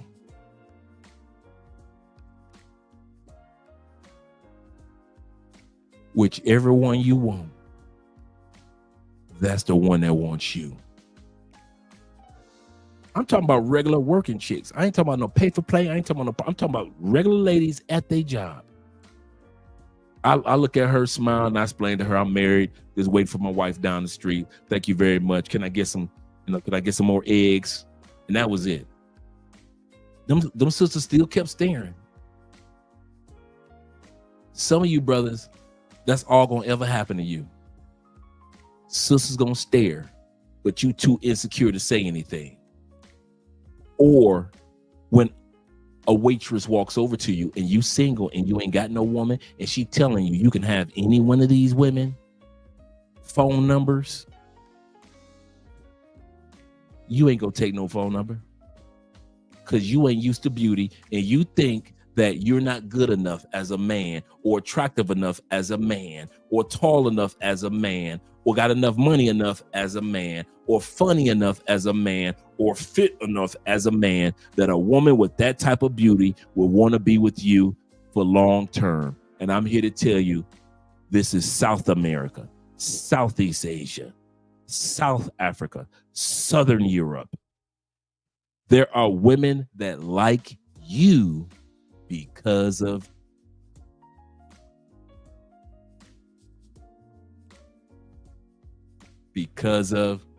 you. And until you come to peace with that, you keep running your happy butt to the brothels and keep running your butt to the big girls. How about we do that? Because the most you're going to do is make the next man look good. Some of y'all be making us look so good. We ain't that good. But you effed up so bad, you made us look good when we got off the plane. As long as we didn't act insecure, that's the one thing we didn't have to do. As long as we didn't act insecure getting off a plane, man, we was winning. We could get off the plane, not know the language, not know where we was going to, didn't know nobody, and we could come up with 4 good women in 5 hours. 5 good women phone numbers in our cell phone in 5 hours. Why? Because we so special? Nope. Because we didn't drop the ball by being insecure like you. Like you. You didn't say nothing to that waitress. You didn't say nothing to that lady in the pharmacy. You didn't say nothing to that person walking down the street. I know one brother. I told y'all this story. Brother been with his girl here in Cali for going on 3.5 years. You know how he got that woman? He asked her. I love telling this story. Young brother asked his woman of 3 years, "Where's the bus stop?" Excuse me, would you happen to know what a bus stop is? While they're at the bus stop, this brother had enough balls to see a woman that he really wanted to get to know. All he could think of is, would you know what a bus stop is? And she laughed and said, we are at the bus stop. He said, okay, thank you. Now, by the way, what is your name? Gave them a relationship so far for 3.5 years. Great couple here in Cali. Young dude. Because he didn't let beauty cause him to be insecure. Same thing in Asia. You know how Richie Mack got L? Y'all ready? Y'all ready? You know how Ronan got his woman? You ready? You know how Chocolate Man in Thailand got his woman? You know how Danny over there in Asia get his women? Y'all ready? They ain't insecure. Some of you dudes would have let L, shout out to L Boogie, Richie's girl, walk right past y'all. Some of y'all dudes would have let Ronan's girl walk right past. Would have let Andrea walk right past you. Chocolate Man's walk right past you. The girls that Danny likes will walk right past you. You in the same country, in the same areas, and you let gorgeous women that you know that you're interested in, but you so insecure about if you get her, does she really like me? Does she want a green card? Nobody want everybody's not looking for a dang green card. Get that loud your mind. Does she want me for money? All women want money. That will give us peace. I'm gonna say that again. What gives us secure dudes peace, we are already at peace that all women want money. Old women, young women, new women, old women, young, tall women, short women, fat women, slim women, fit women, sexy women. All of them want financial stability. See, us dudes, we've already come to peace with that. All you dudes that ain't at peace with it, you try to pick and choose who. No. I ain't saying get with all. What I'm saying is we've come to peace that you ain't gonna meet one that don't want some type of financial stability. You a man, provider, protector, problem solver, and the penis. You are the intimacy of the relationship. You are the problem solver of the relationship. You are the provider of the relationship, and you are the protector of the relationship, right? No matter what country, no matter what woman look like, they all want that from a man. So stop acting like a woman that want money from you is something that's a new invention. It's been around for eons. Women want stability. So for all you dudes that trying to shame the next man for having a woman and providing, what woman you gonna go to that don't want provision? Where? What country? Man, there's women in the Amazon jungle picking dudes because he can provide. In the Amazon jungle, they ain't never left that jungle. And even them women know that they looking for a man that can provide for a family before she has some kids with this dude. But all that being insecure, let's backtrack it. All that being insecure about what your woman wearing, about what your woman is doing, bruh, if you that insecure, keep your butt over there with the brothel chicks, bruh. I'm gonna end that with that. I mean that. I'm serious. I'm trying to help you. I'm trying to hook you up. You think See, you think what I'm saying is Andre just being a ass, a jerk. I'm not. I'm really seriously trying to help all of us out. All of us. Because some of y'all gonna fumble the bag and you're gonna wonder, how did I fumble the bag with a good one? And you're gonna have to learn the lesson from it. Because if you don't, you're gonna fumble the bag again with another good one in another country. Then you're gonna go to another country because, you know, Colombia burnt out. You know, DR burnt out. You know, Brazil burnt out. Okay, go to Southeast Asia. You're a professional bag fumbler. All you're gonna do is just fumble a bag with another good one that's sexy, and then the next dude gonna come along and meet her and build something solid, because that's what she's been looking for her whole life, was something solid. And you effed it up. Even after she loved your stanky straws. That's the part. Y'all effed it up not in the beginning. Y'all dudes be effing it up when the woman be deep in love with y'all. But you be so insecure. How can a woman this sexy love little old me? It can't be real. It's gotta be fake. I'm not worthy of a beautiful woman. I'm used to being with fat girls with fans, doing line dances on cruises.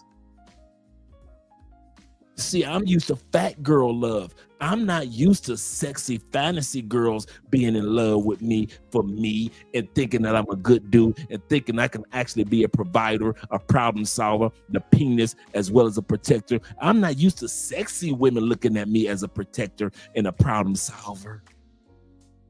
And you F it up, and the next man scoop her up, because he already know no matter where he go, he the problem solver, he the protector, he the penis, and he's the provider.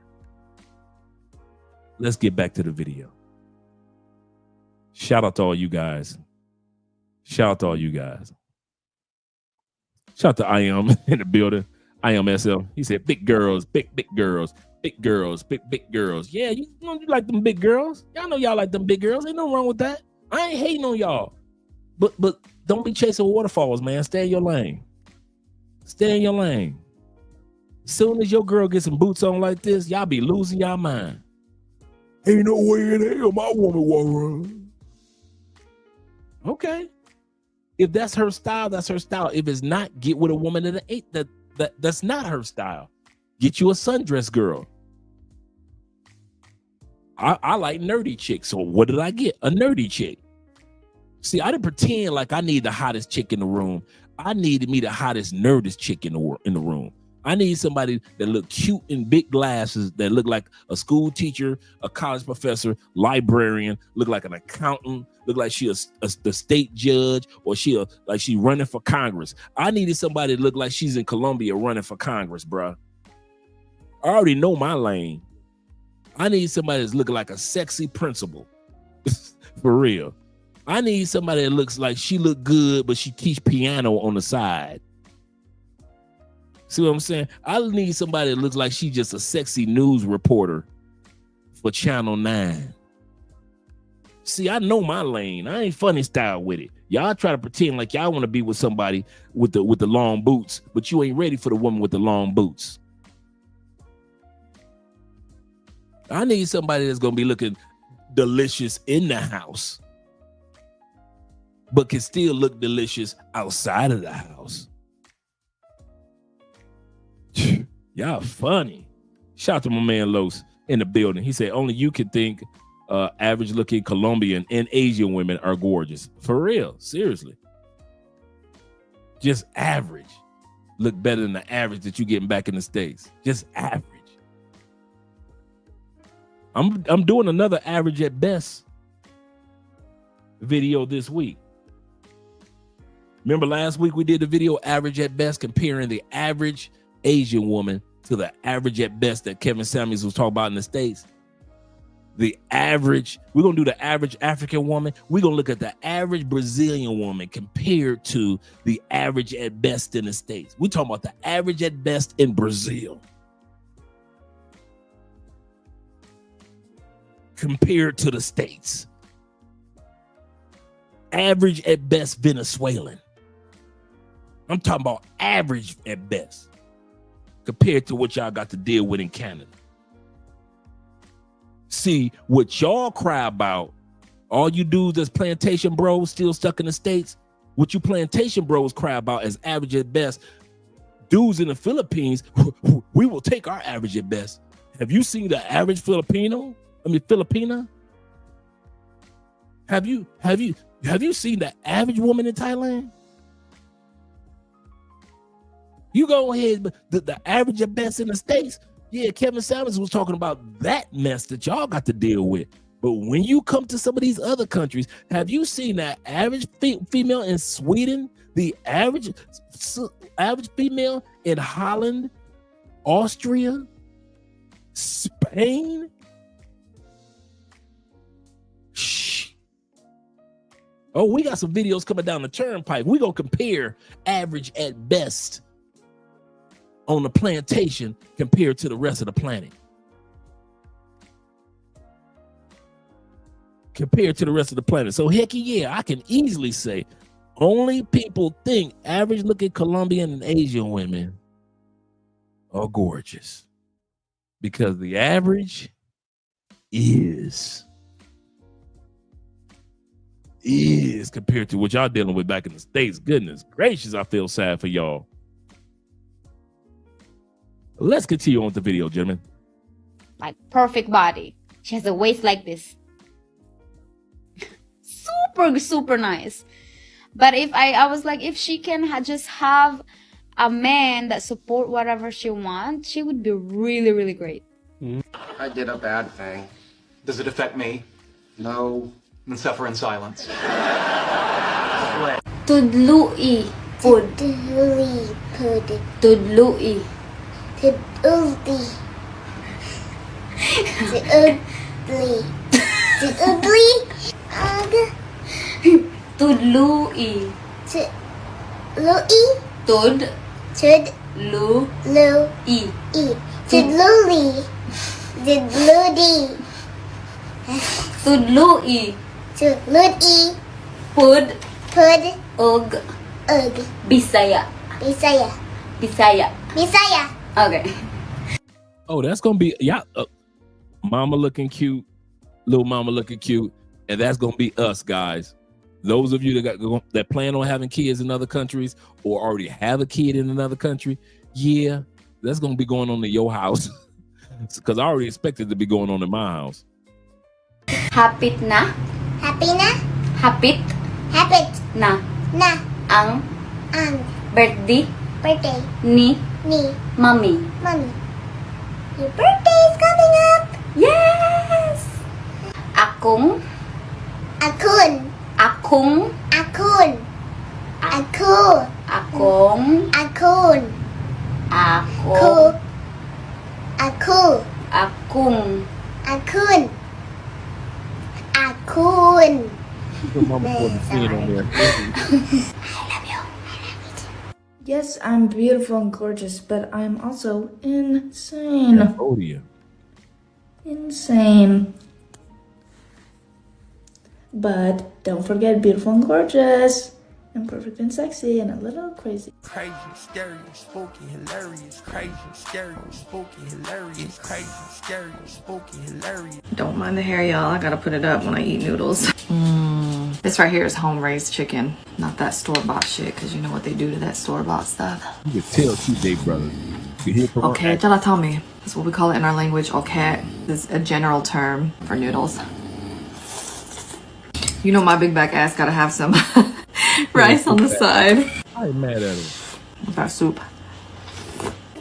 I'm waiting for my sister to get over here. She got my liquor, my Henny, VSOP. That's normally what most Southeast Asians drink. Is that Henny? And there was somebody. Gentlemen, can you confirm this? All you guys in Southeast Asia, she said that's what normally what women in Southeast Asia drink, that Henny. Can you confirm this, gentlemen? Do women in Southeast Asia enjoy that Henny hen? In the comments that said they need themselves an Asian wife. If you want a Southeast Asian wife, If you want to impress her family, make sure you bring a bottle of that Henny VSOP. My man Barry say no. She said, you want to impress the family, bring that Henny. Oh, he said no. Okay, shout out to Barry. Thank you, Barry. Bring that to the house. There was a guy on here that was talking about white men that want to date Asian women, and he was making some really good points about like if you want to date an Asian woman or like if you want to get into an Asian friend group. And the biggest thing for me in that message was you got to be willing to try new things. Like, don't go into an Asian family and be like, ew, what's that? Or ew, because you know, we eat a lot of things that white folks have probably never seen or other races have never seen people eat before. Like, you got to be open to it. You know, if you like an Asian woman, you can't go into a relationship with her and think everything her and her family does is nasty. Just be open-minded. I mean, that goes for any race. Like, if you're gonna date in anybody else's race, like, be respectful, be open to the culture, be open to learning. I know some of the ladies too, they be wanting to date some Asian men. And I have a couple videos giving advice of like where to meet one. I'm just trying to help my single people out, you know? 10 reasons why an American man should date or marry a girl from the province in the Philippines. Number 1, the art of rice is life. She'll introduce you to the concept that every meal, even spaghetti, requires a rice. Get ready to buy a rice cooker so big it doubles as furnitures. Number 2, a masterclass in multitasking. She can cook dinner, scold the neighbor's kids, and explain why your driving is terrible, all while expertly dodging chickens in the yard. Number 3, she'll teach you province time. Expect to redefine punctuality. A 2 p.m. meetup might happen at 3 or 4 or whenever the jeepney shows up. But hey, life is about enjoying the journey, right? Number 4, her family will double as your fun club. The moment you're introduced, you're VIP. They'll gush all over you, feed you endlessly, and possibly set up a parade in your honor. Number 5, she's a walking life hack generator. She'll show you 50 ways how to repurpose a tin can, how to make a fully functional broom out of coconut leaves, and why you should never underestimate duct tape. Number 6, rain won't stop her style. Stuck in a typhoon? No worries. She'll throw on a plastic bag as a poncho, slip off her shoes, and carry on like it's just another Tuesday. Number 7, karaoke prodigy at every party. She won't just sing at karaoke nights. She'll own the mic, hitting notes you didn't know were humanly possible. Your only job, upload and occasionally do it, endless love. Number 8, she'll win every bargaining match. Her ability to haggle in the market will leave you in awe. You'll never pay full price for anything again, and she'll probably get a free mango thrown in just for fun. Number 9, expect to be called Pogi every day. Even if you're rocking bedhead and mismatched socks, she'll find a way to compliment you. Just don't let it go to your head. Number 10, adventure is her middle name. Want try a 3-hour habal-habal ride up a mountain? Or a boat trip to a deserted island? She's already packed snacks and knows a shortcut. Dating a province girl means every day is an unpredictable blend of love, laughter, and a lot of what just happened. Just enjoy the ride. Most importantly, remember, don't get a Filipina girlfriend. You're welcome. Don't chat with me. Don't speak with me, okay? You will block me. You not block me. I block you. But I see you from outside. You will have problem with me. I don't care.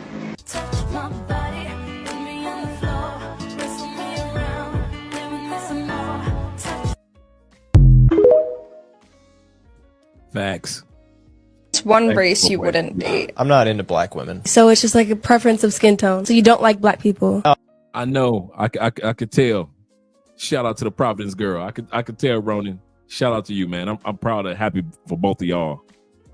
Y'all make a good couple. Sincerely. I love black people, but I'm just not attracted sexually to black women. What's one race that you wouldn't date? Definitely Caucasian men. Totally understand. Why do people go so get so just why is it always about race? I don't understand. Because the girl was like, what's one race you wouldn't date? And he's like, I'm just not attracted to black people.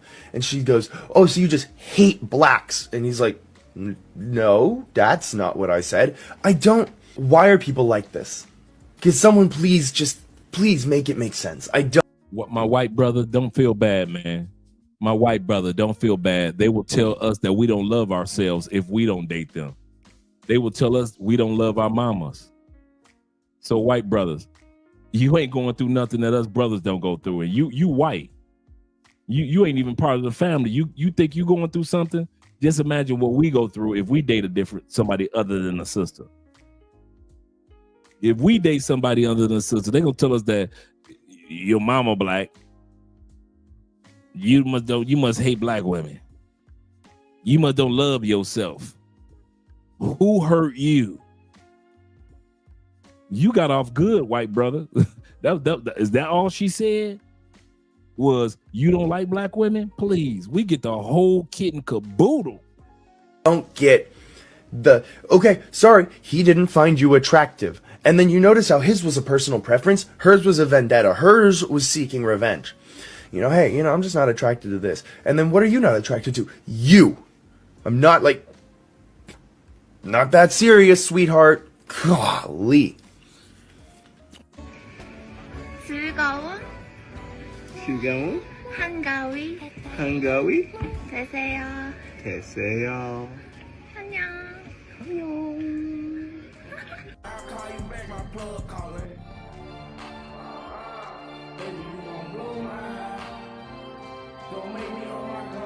Let's talk about Asian women and who they choose to date, because apparently it's such a huge topic. Every time I post a video talking about Asian racism, my comments are flooded like this. Mind you, these comments are always made by men. Always. Read some of my favorites.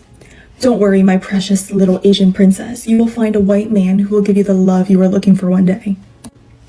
It's because we all went through the same racism and you choose to date a white guy. The first thing I want to talk about is just plain math, okay? I grew up in Ohio, so that's what we're going to talk about. In Ohio, the racial demographic breakdown is 80.6% white, 13.4% black, 2.8% Asian, and 4.8% Hispanic or Latino. That is the top 4 subgroups. I know this isn't accurate, but let's just pretend that it's split half and half, male and female. Let's round up to 2% Asian men, okay, in Ohio. You're telling me if I go into a room of 100 men, I can only date those 2 men. Oh, interesting.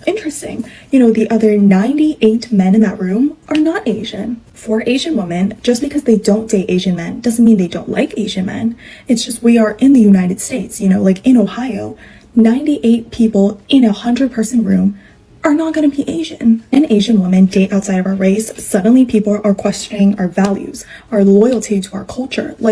Huh? And I just want to talk about the freaking double standard for Asian men, okay? Asian men who date white women are kind of seen as empowering, kind of powerful, low-key. But somehow when Asian women date white men, it's seen as self-hate. Make it make sense. And you know what? I'll give it to some of you. Some Asian women who date white men kind of are out of self-hate. But that does not go for the entire population. Going one step further, let's talk about Asian fetishes, huh? So you're telling me in Ohio, a man can walk into a room of 100 women and only want to date those 2 Asian girls. The math is not mathing. That's a little suspicious to me. I've literally been told countless times, I will only date Asian women. Why? They're small, they're petite. I can dominate them. Yeah, but that's not talked about, It's fine. A lot of Asian women are constantly getting criticized for dating white men, but it's they can date who they want to date. What if they like them for their personality? Have you guys ever thought about that? The real issue isn't who we're dating. The real issue is why y'all care. It's always men in my comments. I'm gonna throw you guys a curveball to think about, okay? My boyfriend is Asian. He's half Italian, half Korean. Does that mean I'm just Oxford, no study? Please comment, let me know. Bye, guys. I'm funny, I can make you laugh. I'm patient, also I listen. I cook, also I wash dishes. Yeah, maybe someone else does beat my beauty, but does she love cats? Does she even have a big eyes and a small face? So if you want a Chinese girlfriend, follow me and be wise. Got it? Things you need to know before dating a Filipina woman.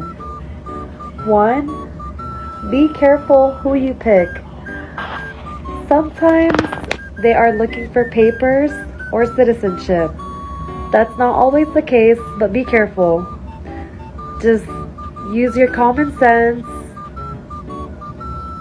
Watch out for red flags. Look for signs. If you're loyal, we will love you forever. We'll nurture you. We nurture our partner. We'll cook, clean, do everything at home with or without an allowance. Some people expect an allowance, some don't. I've never had anybody give me a monthly allowance, yet I still nurtured my partner, took care of him, put a roof over his head, paid my own bills. But sometimes relationships are 50-50. You just have to talk about it, communicate, compromise. It just depends with your partner. Everyone is different.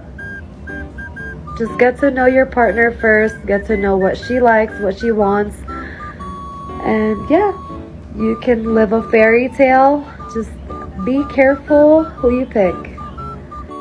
Get to know your partner and her family. If she doesn't introduce you to her family, then it means she may not be that serious about you. So if she does introduce you, congratulations, because she is most likely serious about you and sees a future with you. Stay faithful and she will be there by your side forever and ever. Don't entertain other women. Don't text, don't see, don't hang out with other women. Period. Point blank. Period. If you don't want her to hang out with other men, don't do the same. Don't be a hypocrite. Treat her the way you want to be treated. So if you don't want her to be doing things, don't be doing things. Okay. You're welcome.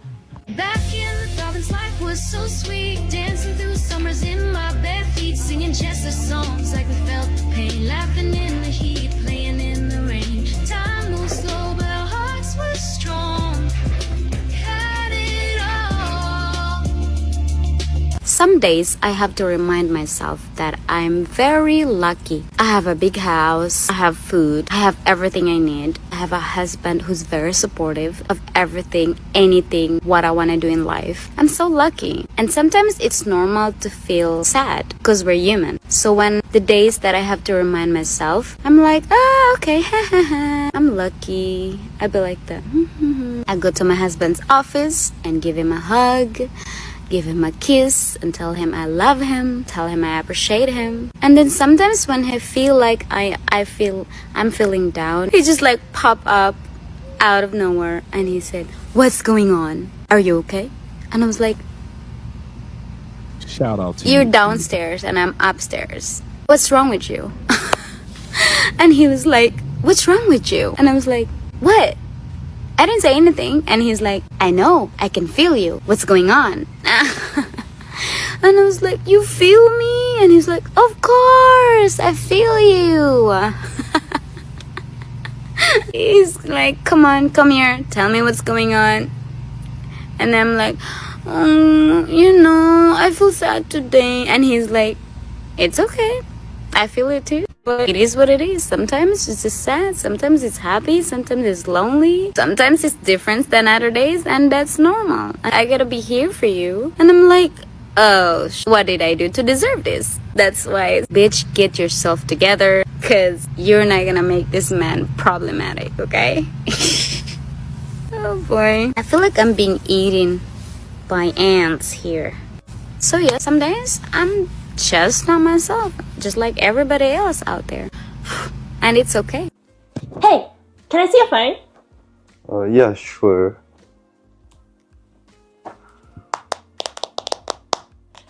Who is asking you to come over tomorrow? My sister? Your sister? Yeah. Can you not go? But why? She's my sister. Yeah, but like, is she more important than me? I mean, yeah, kinda. Really? All the anime. Is she more important than me? Yes, she is. Why am I not your first priority? She's my blood relative. She's my sister. Is she prettier than me? Yes.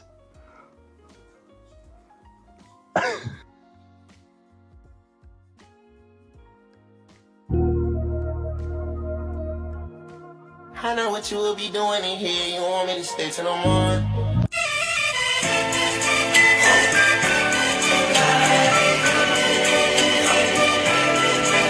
A handful of people tagged me in this video and was like, hey bro, you should talk about the racism from the Asian community towards the black community because she's dating a black guy.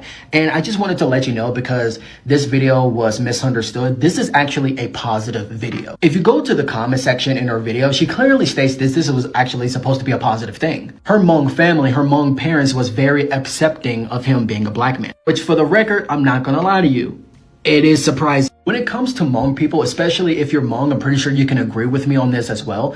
Hmong people are very conservative and traditional. They do not promote, recommend, or desire their kids to date outside of their race, let alone different Asian ethnicities, unless they're Hmong. By this point in her recent videos, she is also married to him as well. So welcome to the black family, I guess. She is probably crying because it probably took so much strength and energy to admit to them that she's dating a black man. And for what it's worth, she was probably expecting to be rejected and outcasted by her family. Like, you're dating a black man! You're dating a black man! Gross! Dating outside of your ethnicity and race is one thing, but dating a black person specifically, I don't know, you kind of aiming and shooting while blind a little bit. For example, she is not the only Hmong that has married a black man. Like, if you go on TikTok or Instagram, there are tons of them. Here's another. She's far from being the only one, but in general, there has been hundreds of thousands, if not millions, of black and Asian couples just roaming around all across the world. And it has been skyrocketing the last 5 to 10 years. As amazing as this sounds, it needs about another 10 to 15 years to develop and progress, because the world is still not looking at this as a common thing. And there's still a lot of racism between black and Asian people today. So if you're a black person who likes a Hmong person, or a Hmong person who likes a black person, there is hope, but don't get your hopes up. Hmong people is very conservative, traditional, and cultural, and one of the main reasons is not because of race, is to preserve their culture and traditions and make sure that when they pass away, their Hmong culture is still passed down to their kids, their grandkids, etc. I have educated myself on a lot of Hmong culture, and let me tell you, they have went through some shit. I am not going to go through the whole cycle because it's going to take me way too long, but what I will say is that it's very intriguing, complicated, and interesting to say the least. Not to mention, Hmong culture is incredibly fucking badass, bro. The culture is cool as hell, but the drip, oh my god, the drip. Have you seen these motherfuckers dress in black, like Hmong black? Like, bro. Hmong people dress in the purest black I've ever fucking seen in my life. Respectfully, I am jealous. Where do y'all get that black from? What's your secret? What's your secret, Hmongs? What's your secret? No, but seriously, wait, I am serious. But back to the original point, I am very happy for her, and for the people who are wondering, this is a positive video, so now you know. T-Mac says this. He said, Hmong are the Vietnamese people that live in the hills, country folk of Vietnam. They fled because they support the American military against the communists. That is a good bit of trivia, brother. And my man Ed Traveler said this. Ed Travel said this. He said, thanks for this live stream. It's about culture. Most Asian women are raised to be wives, and the culture is male-centered. However, a man has to truly be the head of his household, and that's absolutely correct. And before we go any further, I'm gonna go through the seven things that actually let's go do it this way. We're gonna even do it this way. 7 things that Black and Asian couples have in common that keep them solidified, keep them dating each other, keep them marrying, keep having children. What is going on? The first thing is that the culture exchange and growth. Because of social media, there has been an explosion of the African diaspora and the Asian heritage. And so you'll find that a lot of people are interested in learning, like my brother just said, about each other's cultures. There are Asian women that want to learn about our cultures, our food, how we see life. And there are a lot more brothers now that are saying, I have no problem with learning Asian cultures, like this young man that was given a breakdown of the Hmong culture as well as with T Mac gave us some information about the Hmong culture. That's the first thing that's making Black and Asian couples blossom the way that they do, is the fact that they're doing cultural exchange. Number two reason, what makes them grow, the Black men and Asian women are working so well as far as couples, balance of strengths. Black men has certain strengths about us as far as loyalty, family unity, resilience. We've been through a lot of stuff. We're resilient. While Asian women come with their culture, or what they bring with is harmony, feminism, very feminine women, dedicated and disciplined. A lot of good Asian women, when you blend the benefits or the balance of Black men with the benefits and the balance of Asian women, it all works itself out. Resilience is number three. Resilience against social pressure. The reason why interracial couples work so well, because we don't give a damn what y'all think about us, if y'all want the truth. That is our superpower. We don't care what y'all think. We don't care what Black men think. We don't care what white men think. We don't care what Black women think. We don't care what Asian men think. Asian women and Black men, when it comes to interracial relationships, y'all might as well come to a conclusion. Don't nobody care what we think. I think the funnest part, or one of the funnest parts of being in an interracial relationship, there's a lot of fun things about it, but one of the funnest part is having the superpower, that one little extra chromosome or DNA in your system that does not care what other people have to think or say about your relationship. There are white women that could care less about, let's put it like this. You care more about what her white parents got to say than she do. You care more about what her Asian parents think about you than she do. She don't give a dang about what her daddy got to say. When she is down for you, she appreciate mom, she appreciate dad, but she ain't about to leave you. People that are interracial couples do not care what other people think. We never have, and we never will. Number 4 reason that we're going to look at why Black men and Asian women get along so much is because the richness of our parenting and our identities for our children. When you have a Blasian child, just like we just saw in the video, that child is going to learn English, as well as that child is going to learn the language from the Philippines. That child is going to learn the music and the recipes from the Philippines, as well as that child is going to know soul food. It's beautiful to know that the child that you bring to this world, that this world going to try to hate on because she's biracial, is going to bring certain qualities to this world that are amazing. This child is going to be creative, yet that child is going to know how to do math with the best of them.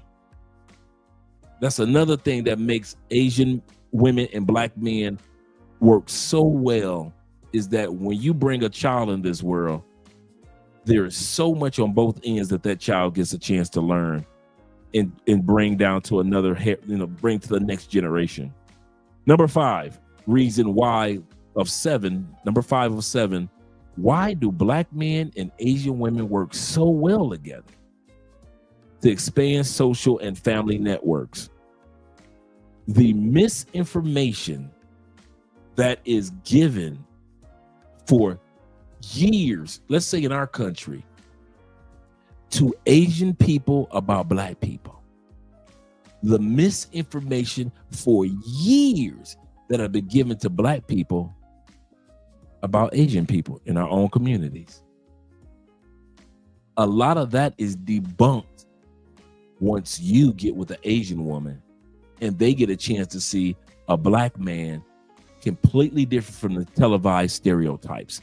And your family gets to meet an Asian woman that is completely different from any thought for over 70, 80 years about Asian women.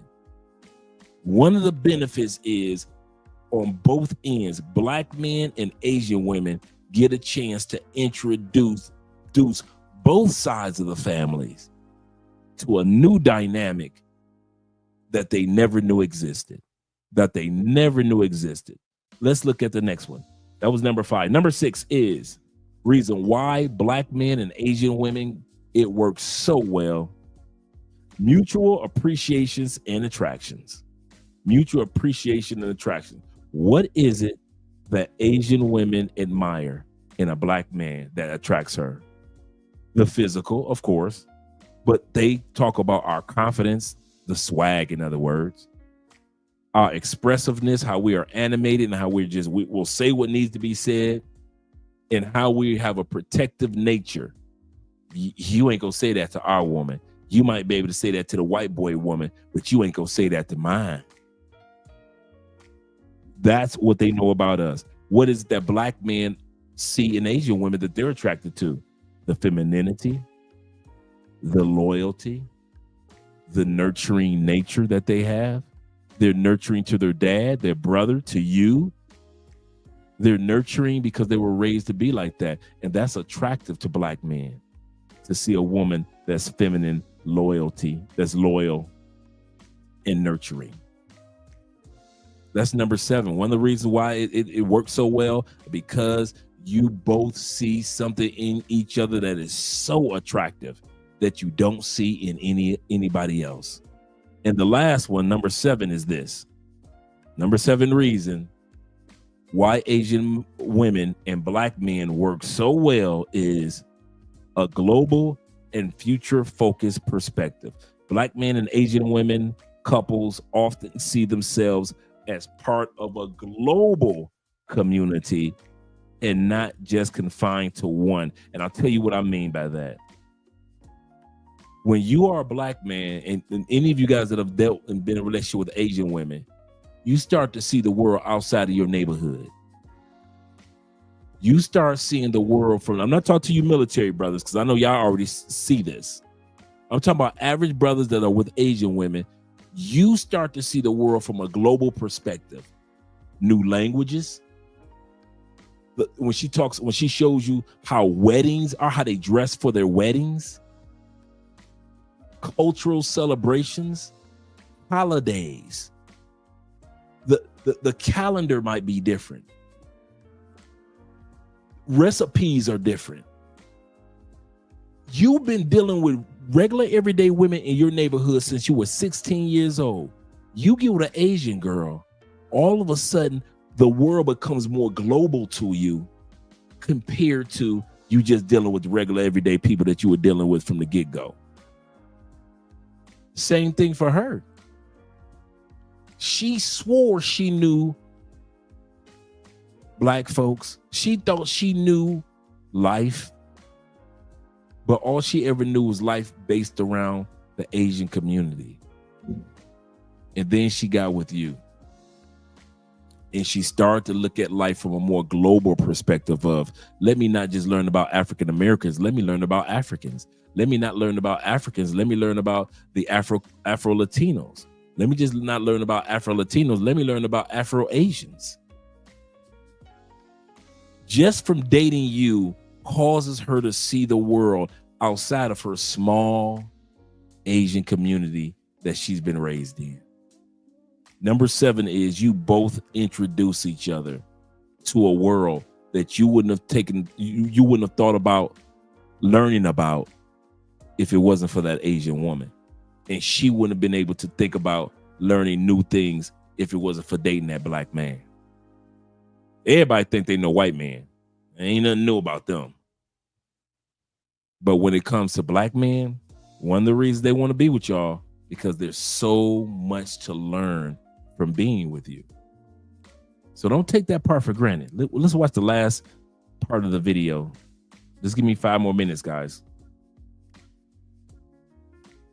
Peace. Older people in China, they may have some, misjudgments for the interracial relationships because they didn't meet any foreigners during their whole life, so they don't know much about foreigners. And I just say that now. This guy that's speaking. He's the brother of the Asian girl that's dating a black guy. This guy right here is the brother of the Asian girl that's dating a black guy.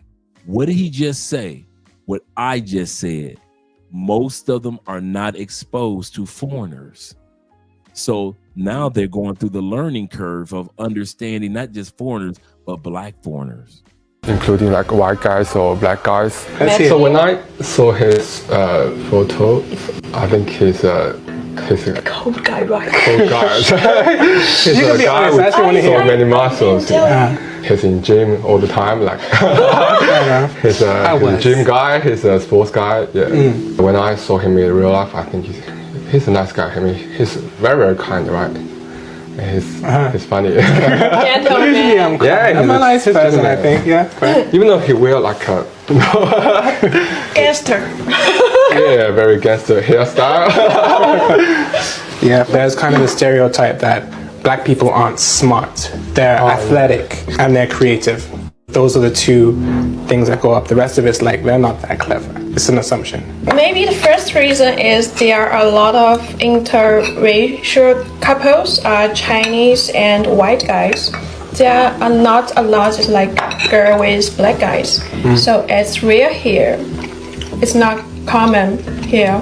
But in the internet, that makes sense because all of the negative haters on the internet. All over the world, I mean, not only in China. It's true. I think in China, for older generations, they may have some negative comments because they don't meet any foreigners during their whole life. Yeah. Even especially black guys. Yeah, especially black guys. They tend to get along with the people of same nationality. Yeah. But I think for all we young generations, we're all right. The youth is more tolerant here. Yeah. Much more tolerant than the older generation. One of the big things that actually Kat brought up in the beginning was to overcome the, not difficulties, but the differences that we have. Like there are a lot of things that we're very different about. Dress sense, what we think is attractive, even beauty standards are different. But we're both very open. And even though we know the differences, we find it interesting to talk about them and see why things are different in China and in England. It's not so much a bad thing, it's just something more to learn about. The future, we have our plans. We hope that we can move out of Shanghai in the next few years. We want to live somewhere else, spend time in other countries, because we both very much like to travel. How about you? What do you want to do in the future? I want to explore this world with you. I hope everyone in this world can experience more in this world. Don't just stay in your fixed circle. And if you step out of it, you would find the new side of this world. I like the energy that she brings. She's very honest and open, and it makes me think a lot about my actions and reflect on myself. So I think I've grown a lot. He take care of me a lot. He treat me very well, so I told my friend it's the first time I feel that I was treated as a princess. I have a healthy relationship. So I think the most important part is not which country he comes from or which race he is. The most important part is who he is. And the feeling from this relationship he gave me. It's the most important part. And that's why I like be with him. Excellent points. Excellent point. Doesn't matter what country you come from, fellas. Doesn't matter what race you're in. If you are a good dude, you're going to find somebody good. And I mean that. I mean that. It's just like her brother said, you know, most people are stuck in a bubble. They've never met anybody. Let's be real. Most black people in the States will never meet and have a sit-down conversation with an Asian person. They will live, they will pass on. Most black people in the United States, other than a coworker, will not have a conversation with a white person. Other than a coworker, they will not have a conversation. When they get in their car, they drive right back to the hood. Don't have any friends of any other culture. All y'all know is blackity black, black, black, black. Y'all don't know nothing about anything else. I got family members like that. Y'all got family members like that. They are white people that will never know anything but white people. They will die. They will be born ignorant of this world. They will die ignorant of this world. Feel privileged, gentlemen. Feel blessed that God has chosen you to be one of the few people in our own countries that take advantage of your passport, and you are meeting and having conversations and going to dinner with and having relationships with and having kids with and getting married to women of different cultures. If you think that what we do is the norm, you are crazy. We are exceptional. We are exceptional. I didn't say that we're better than. I'm not comparing us to anybody else. But what I'm saying is we are so rare. Celebrate it. Enjoy it. Embrace it. That's how God feels about you. To where he could have chose anybody in your family to learn new cultures, new foods, new languages. None of them got chose, did they? But you did. Don't take it for granted. Don't think that it's just something that, it is what it is. No, it's not. You are exceptional. You may not be better than your family, but you dang sure different than a lot of your family. So enjoy that. Enjoy that. Enjoy it. The fact that you are different and your passport proves it. Shout out to all you guys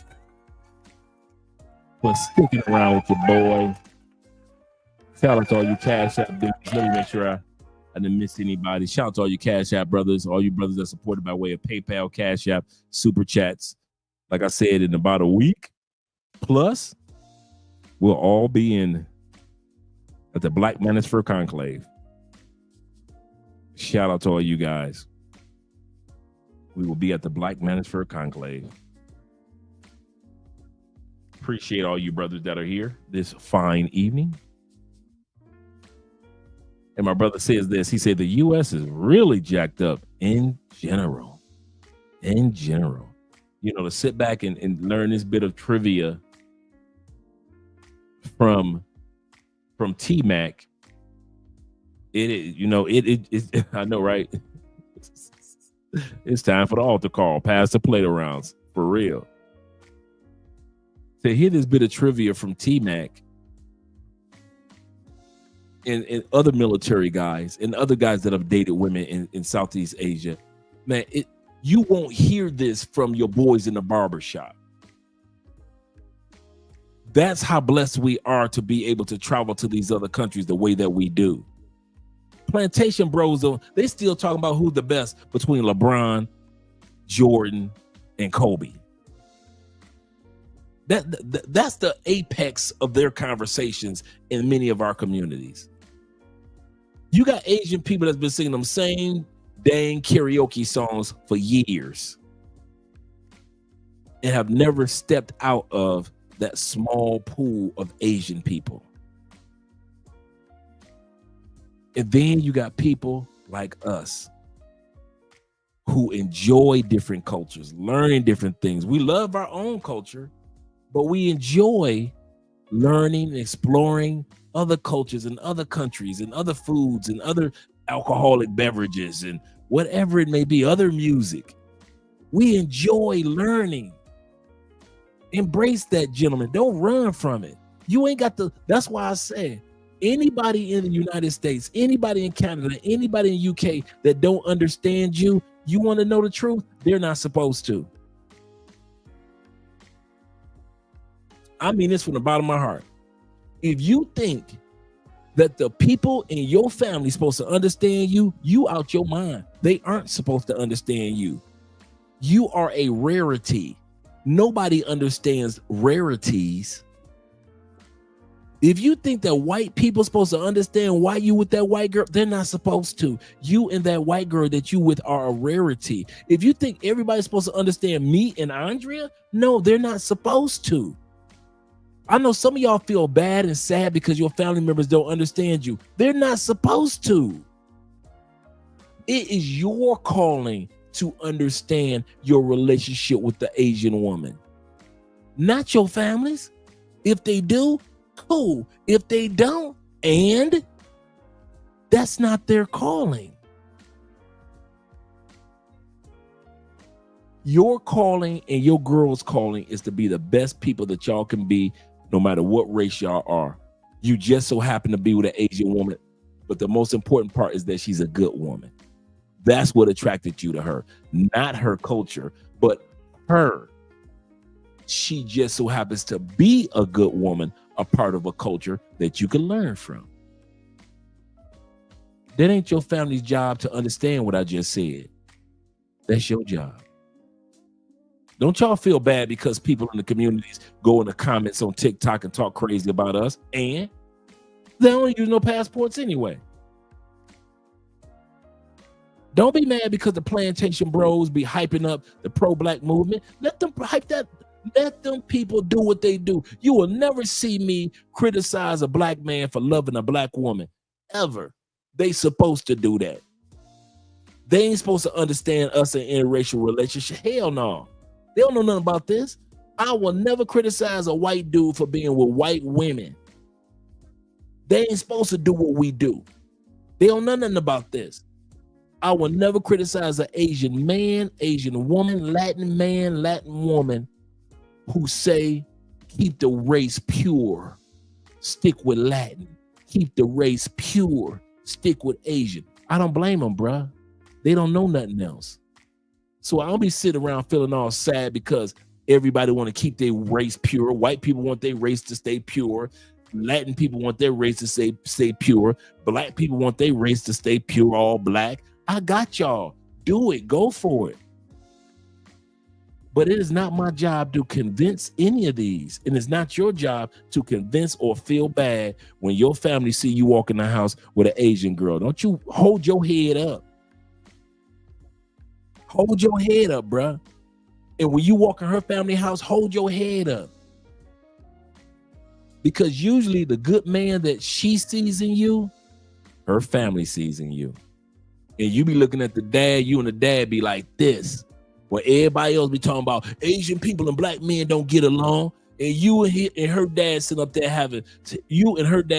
there drinking coffee and having a conversation. Cool as can be, but the rest of the world is trying to tell you that Asian people don't get along with black people, and you looking like them like, what? If it was up to us, man, you would think that Colombian men or Latin men and black men wouldn't get along. Me and Andrea dad like this, me and her brother like this, uncles, I'm cool. Without the ladies around, we all cool. But if you listen to cultures that don't, or people in our cultures that don't explore other cultures, you think that black people and Latin people don't get along like that. You don't owe them any explanation, bruh. Live your life. Shout out to all you brothers that came here tonight, and shout out to all you brothers that are dating or interested in dating Asian women. Live your life, brother. I got your back. If don't nobody got your back and ain't supporting you, you got a cheerleader over here, man, that's telling you, bruh, live your life. F them people that ain't never dated nobody other than somebody in their culture. I'm gonna say that again. If I wasn't with Andrea, I could not just go back to only sisters. I would have to be with a sister from a Asian country, a sister from African country, a sister from Brazil. If I was going back to, I can't go back to no regular everyday sister. I will be bored out my mind. I'm so used to being in an interracial, international, intercultural, intergenerational, meaning I'm the older one. I'm so used to being in that to just go back to a regular everyday FBA female. I'm cheating. I'm gonna tell y'all that now. If I was with a regular everyday sister, I would be cheating. I'm cheating. You know who I'm a cheater on with? With every woman from every culture I can find that is from international, interracial, intergenerational female. I'm so used to it. I cannot go back to just being with a regular old black sister. It got to be a black sister from Brazil. It got to be a black sister from Europe. It's got to be a black sister. It can't be just no regular. You just a regular. Just a regular sister from Canada, huh? You just a. If I get a regular sister, she got to come from Quebec, speaking French. If I get a woman from Britain, she got to she got to have something special about. I can't be just no regular. I can't do no regular sisters no more, man. I gotta have me something international, somebody that she black like I am, but she come from a whole nother culture. Something interesting, something exciting to learn. But just a regular sister from Alabama, or just a regular Atlanta chick, huh? Just a regular old Detroit, Chicago chick, huh? That's what you just a regular Kansas chick, huh? You just another chick from Seattle, huh? Another sister from. That's a regular LA chick. I'll be bored. I'm cheating. I'm gonna let y'all know now. I'm cheating. I can't do it. I'm cheating. Shout out to all you guys. Let me get ready to do an outro for us, gentlemen. Give a couple outro videos. Shout out to you, gentlemen. See you guys on Wednesday. I'm taking tomorrow off. Shout out to you guys on Wednesday because I'm getting in the habit of taking tomorrow off because Class 7 classes with Theo will be on Tuesday nights. And so on Tuesday nights, I will be listening to Theo and all the other brothers in Class 7. Shout out to all you guys. He say, getting things in order in Miami. Yes, sir. He said, forgive me, brother. Shout out to Tori. Yes, sir. We're getting ready for Miami. Appreciate you, gentlemen. You gentlemen being here. Let's get some outro videos. Shall we? Shall we? Let's go with let's go here. We haven't looked at this one in a while.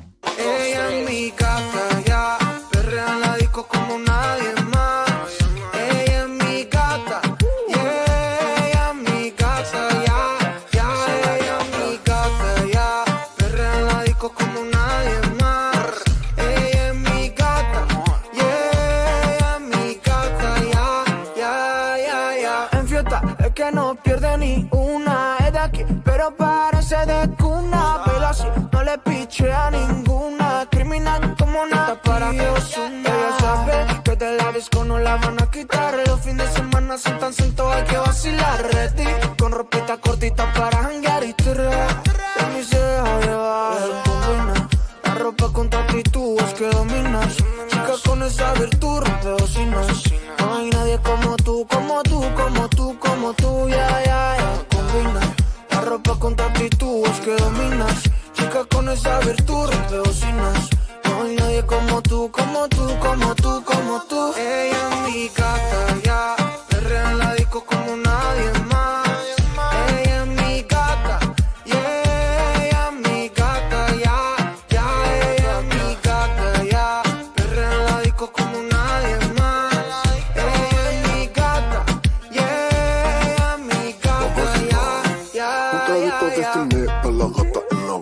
Te vi por internet en una playa en Nicaragua. Ese buffet sí está gourmet, pero lleno de piraña. El río está movido, que está nada las arañas. Por eso que tú te acercas a mí. Te gusta más que tú, como te hago reír. Me encanta cómo besas, cómo me haces sentir.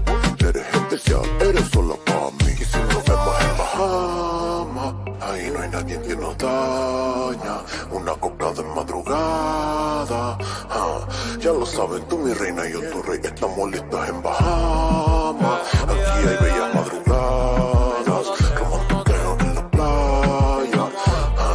Ya lo saben, tú mi reina y yo tu rey. Ella es mi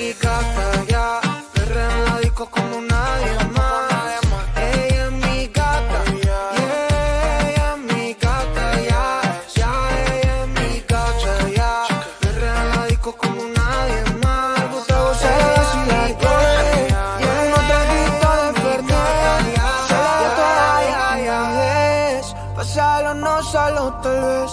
A ella le gusta gozar y vacilar, yeah. Con un traguito de Fernet, se le toda la timidez. Pasarlo, no solo tal vez.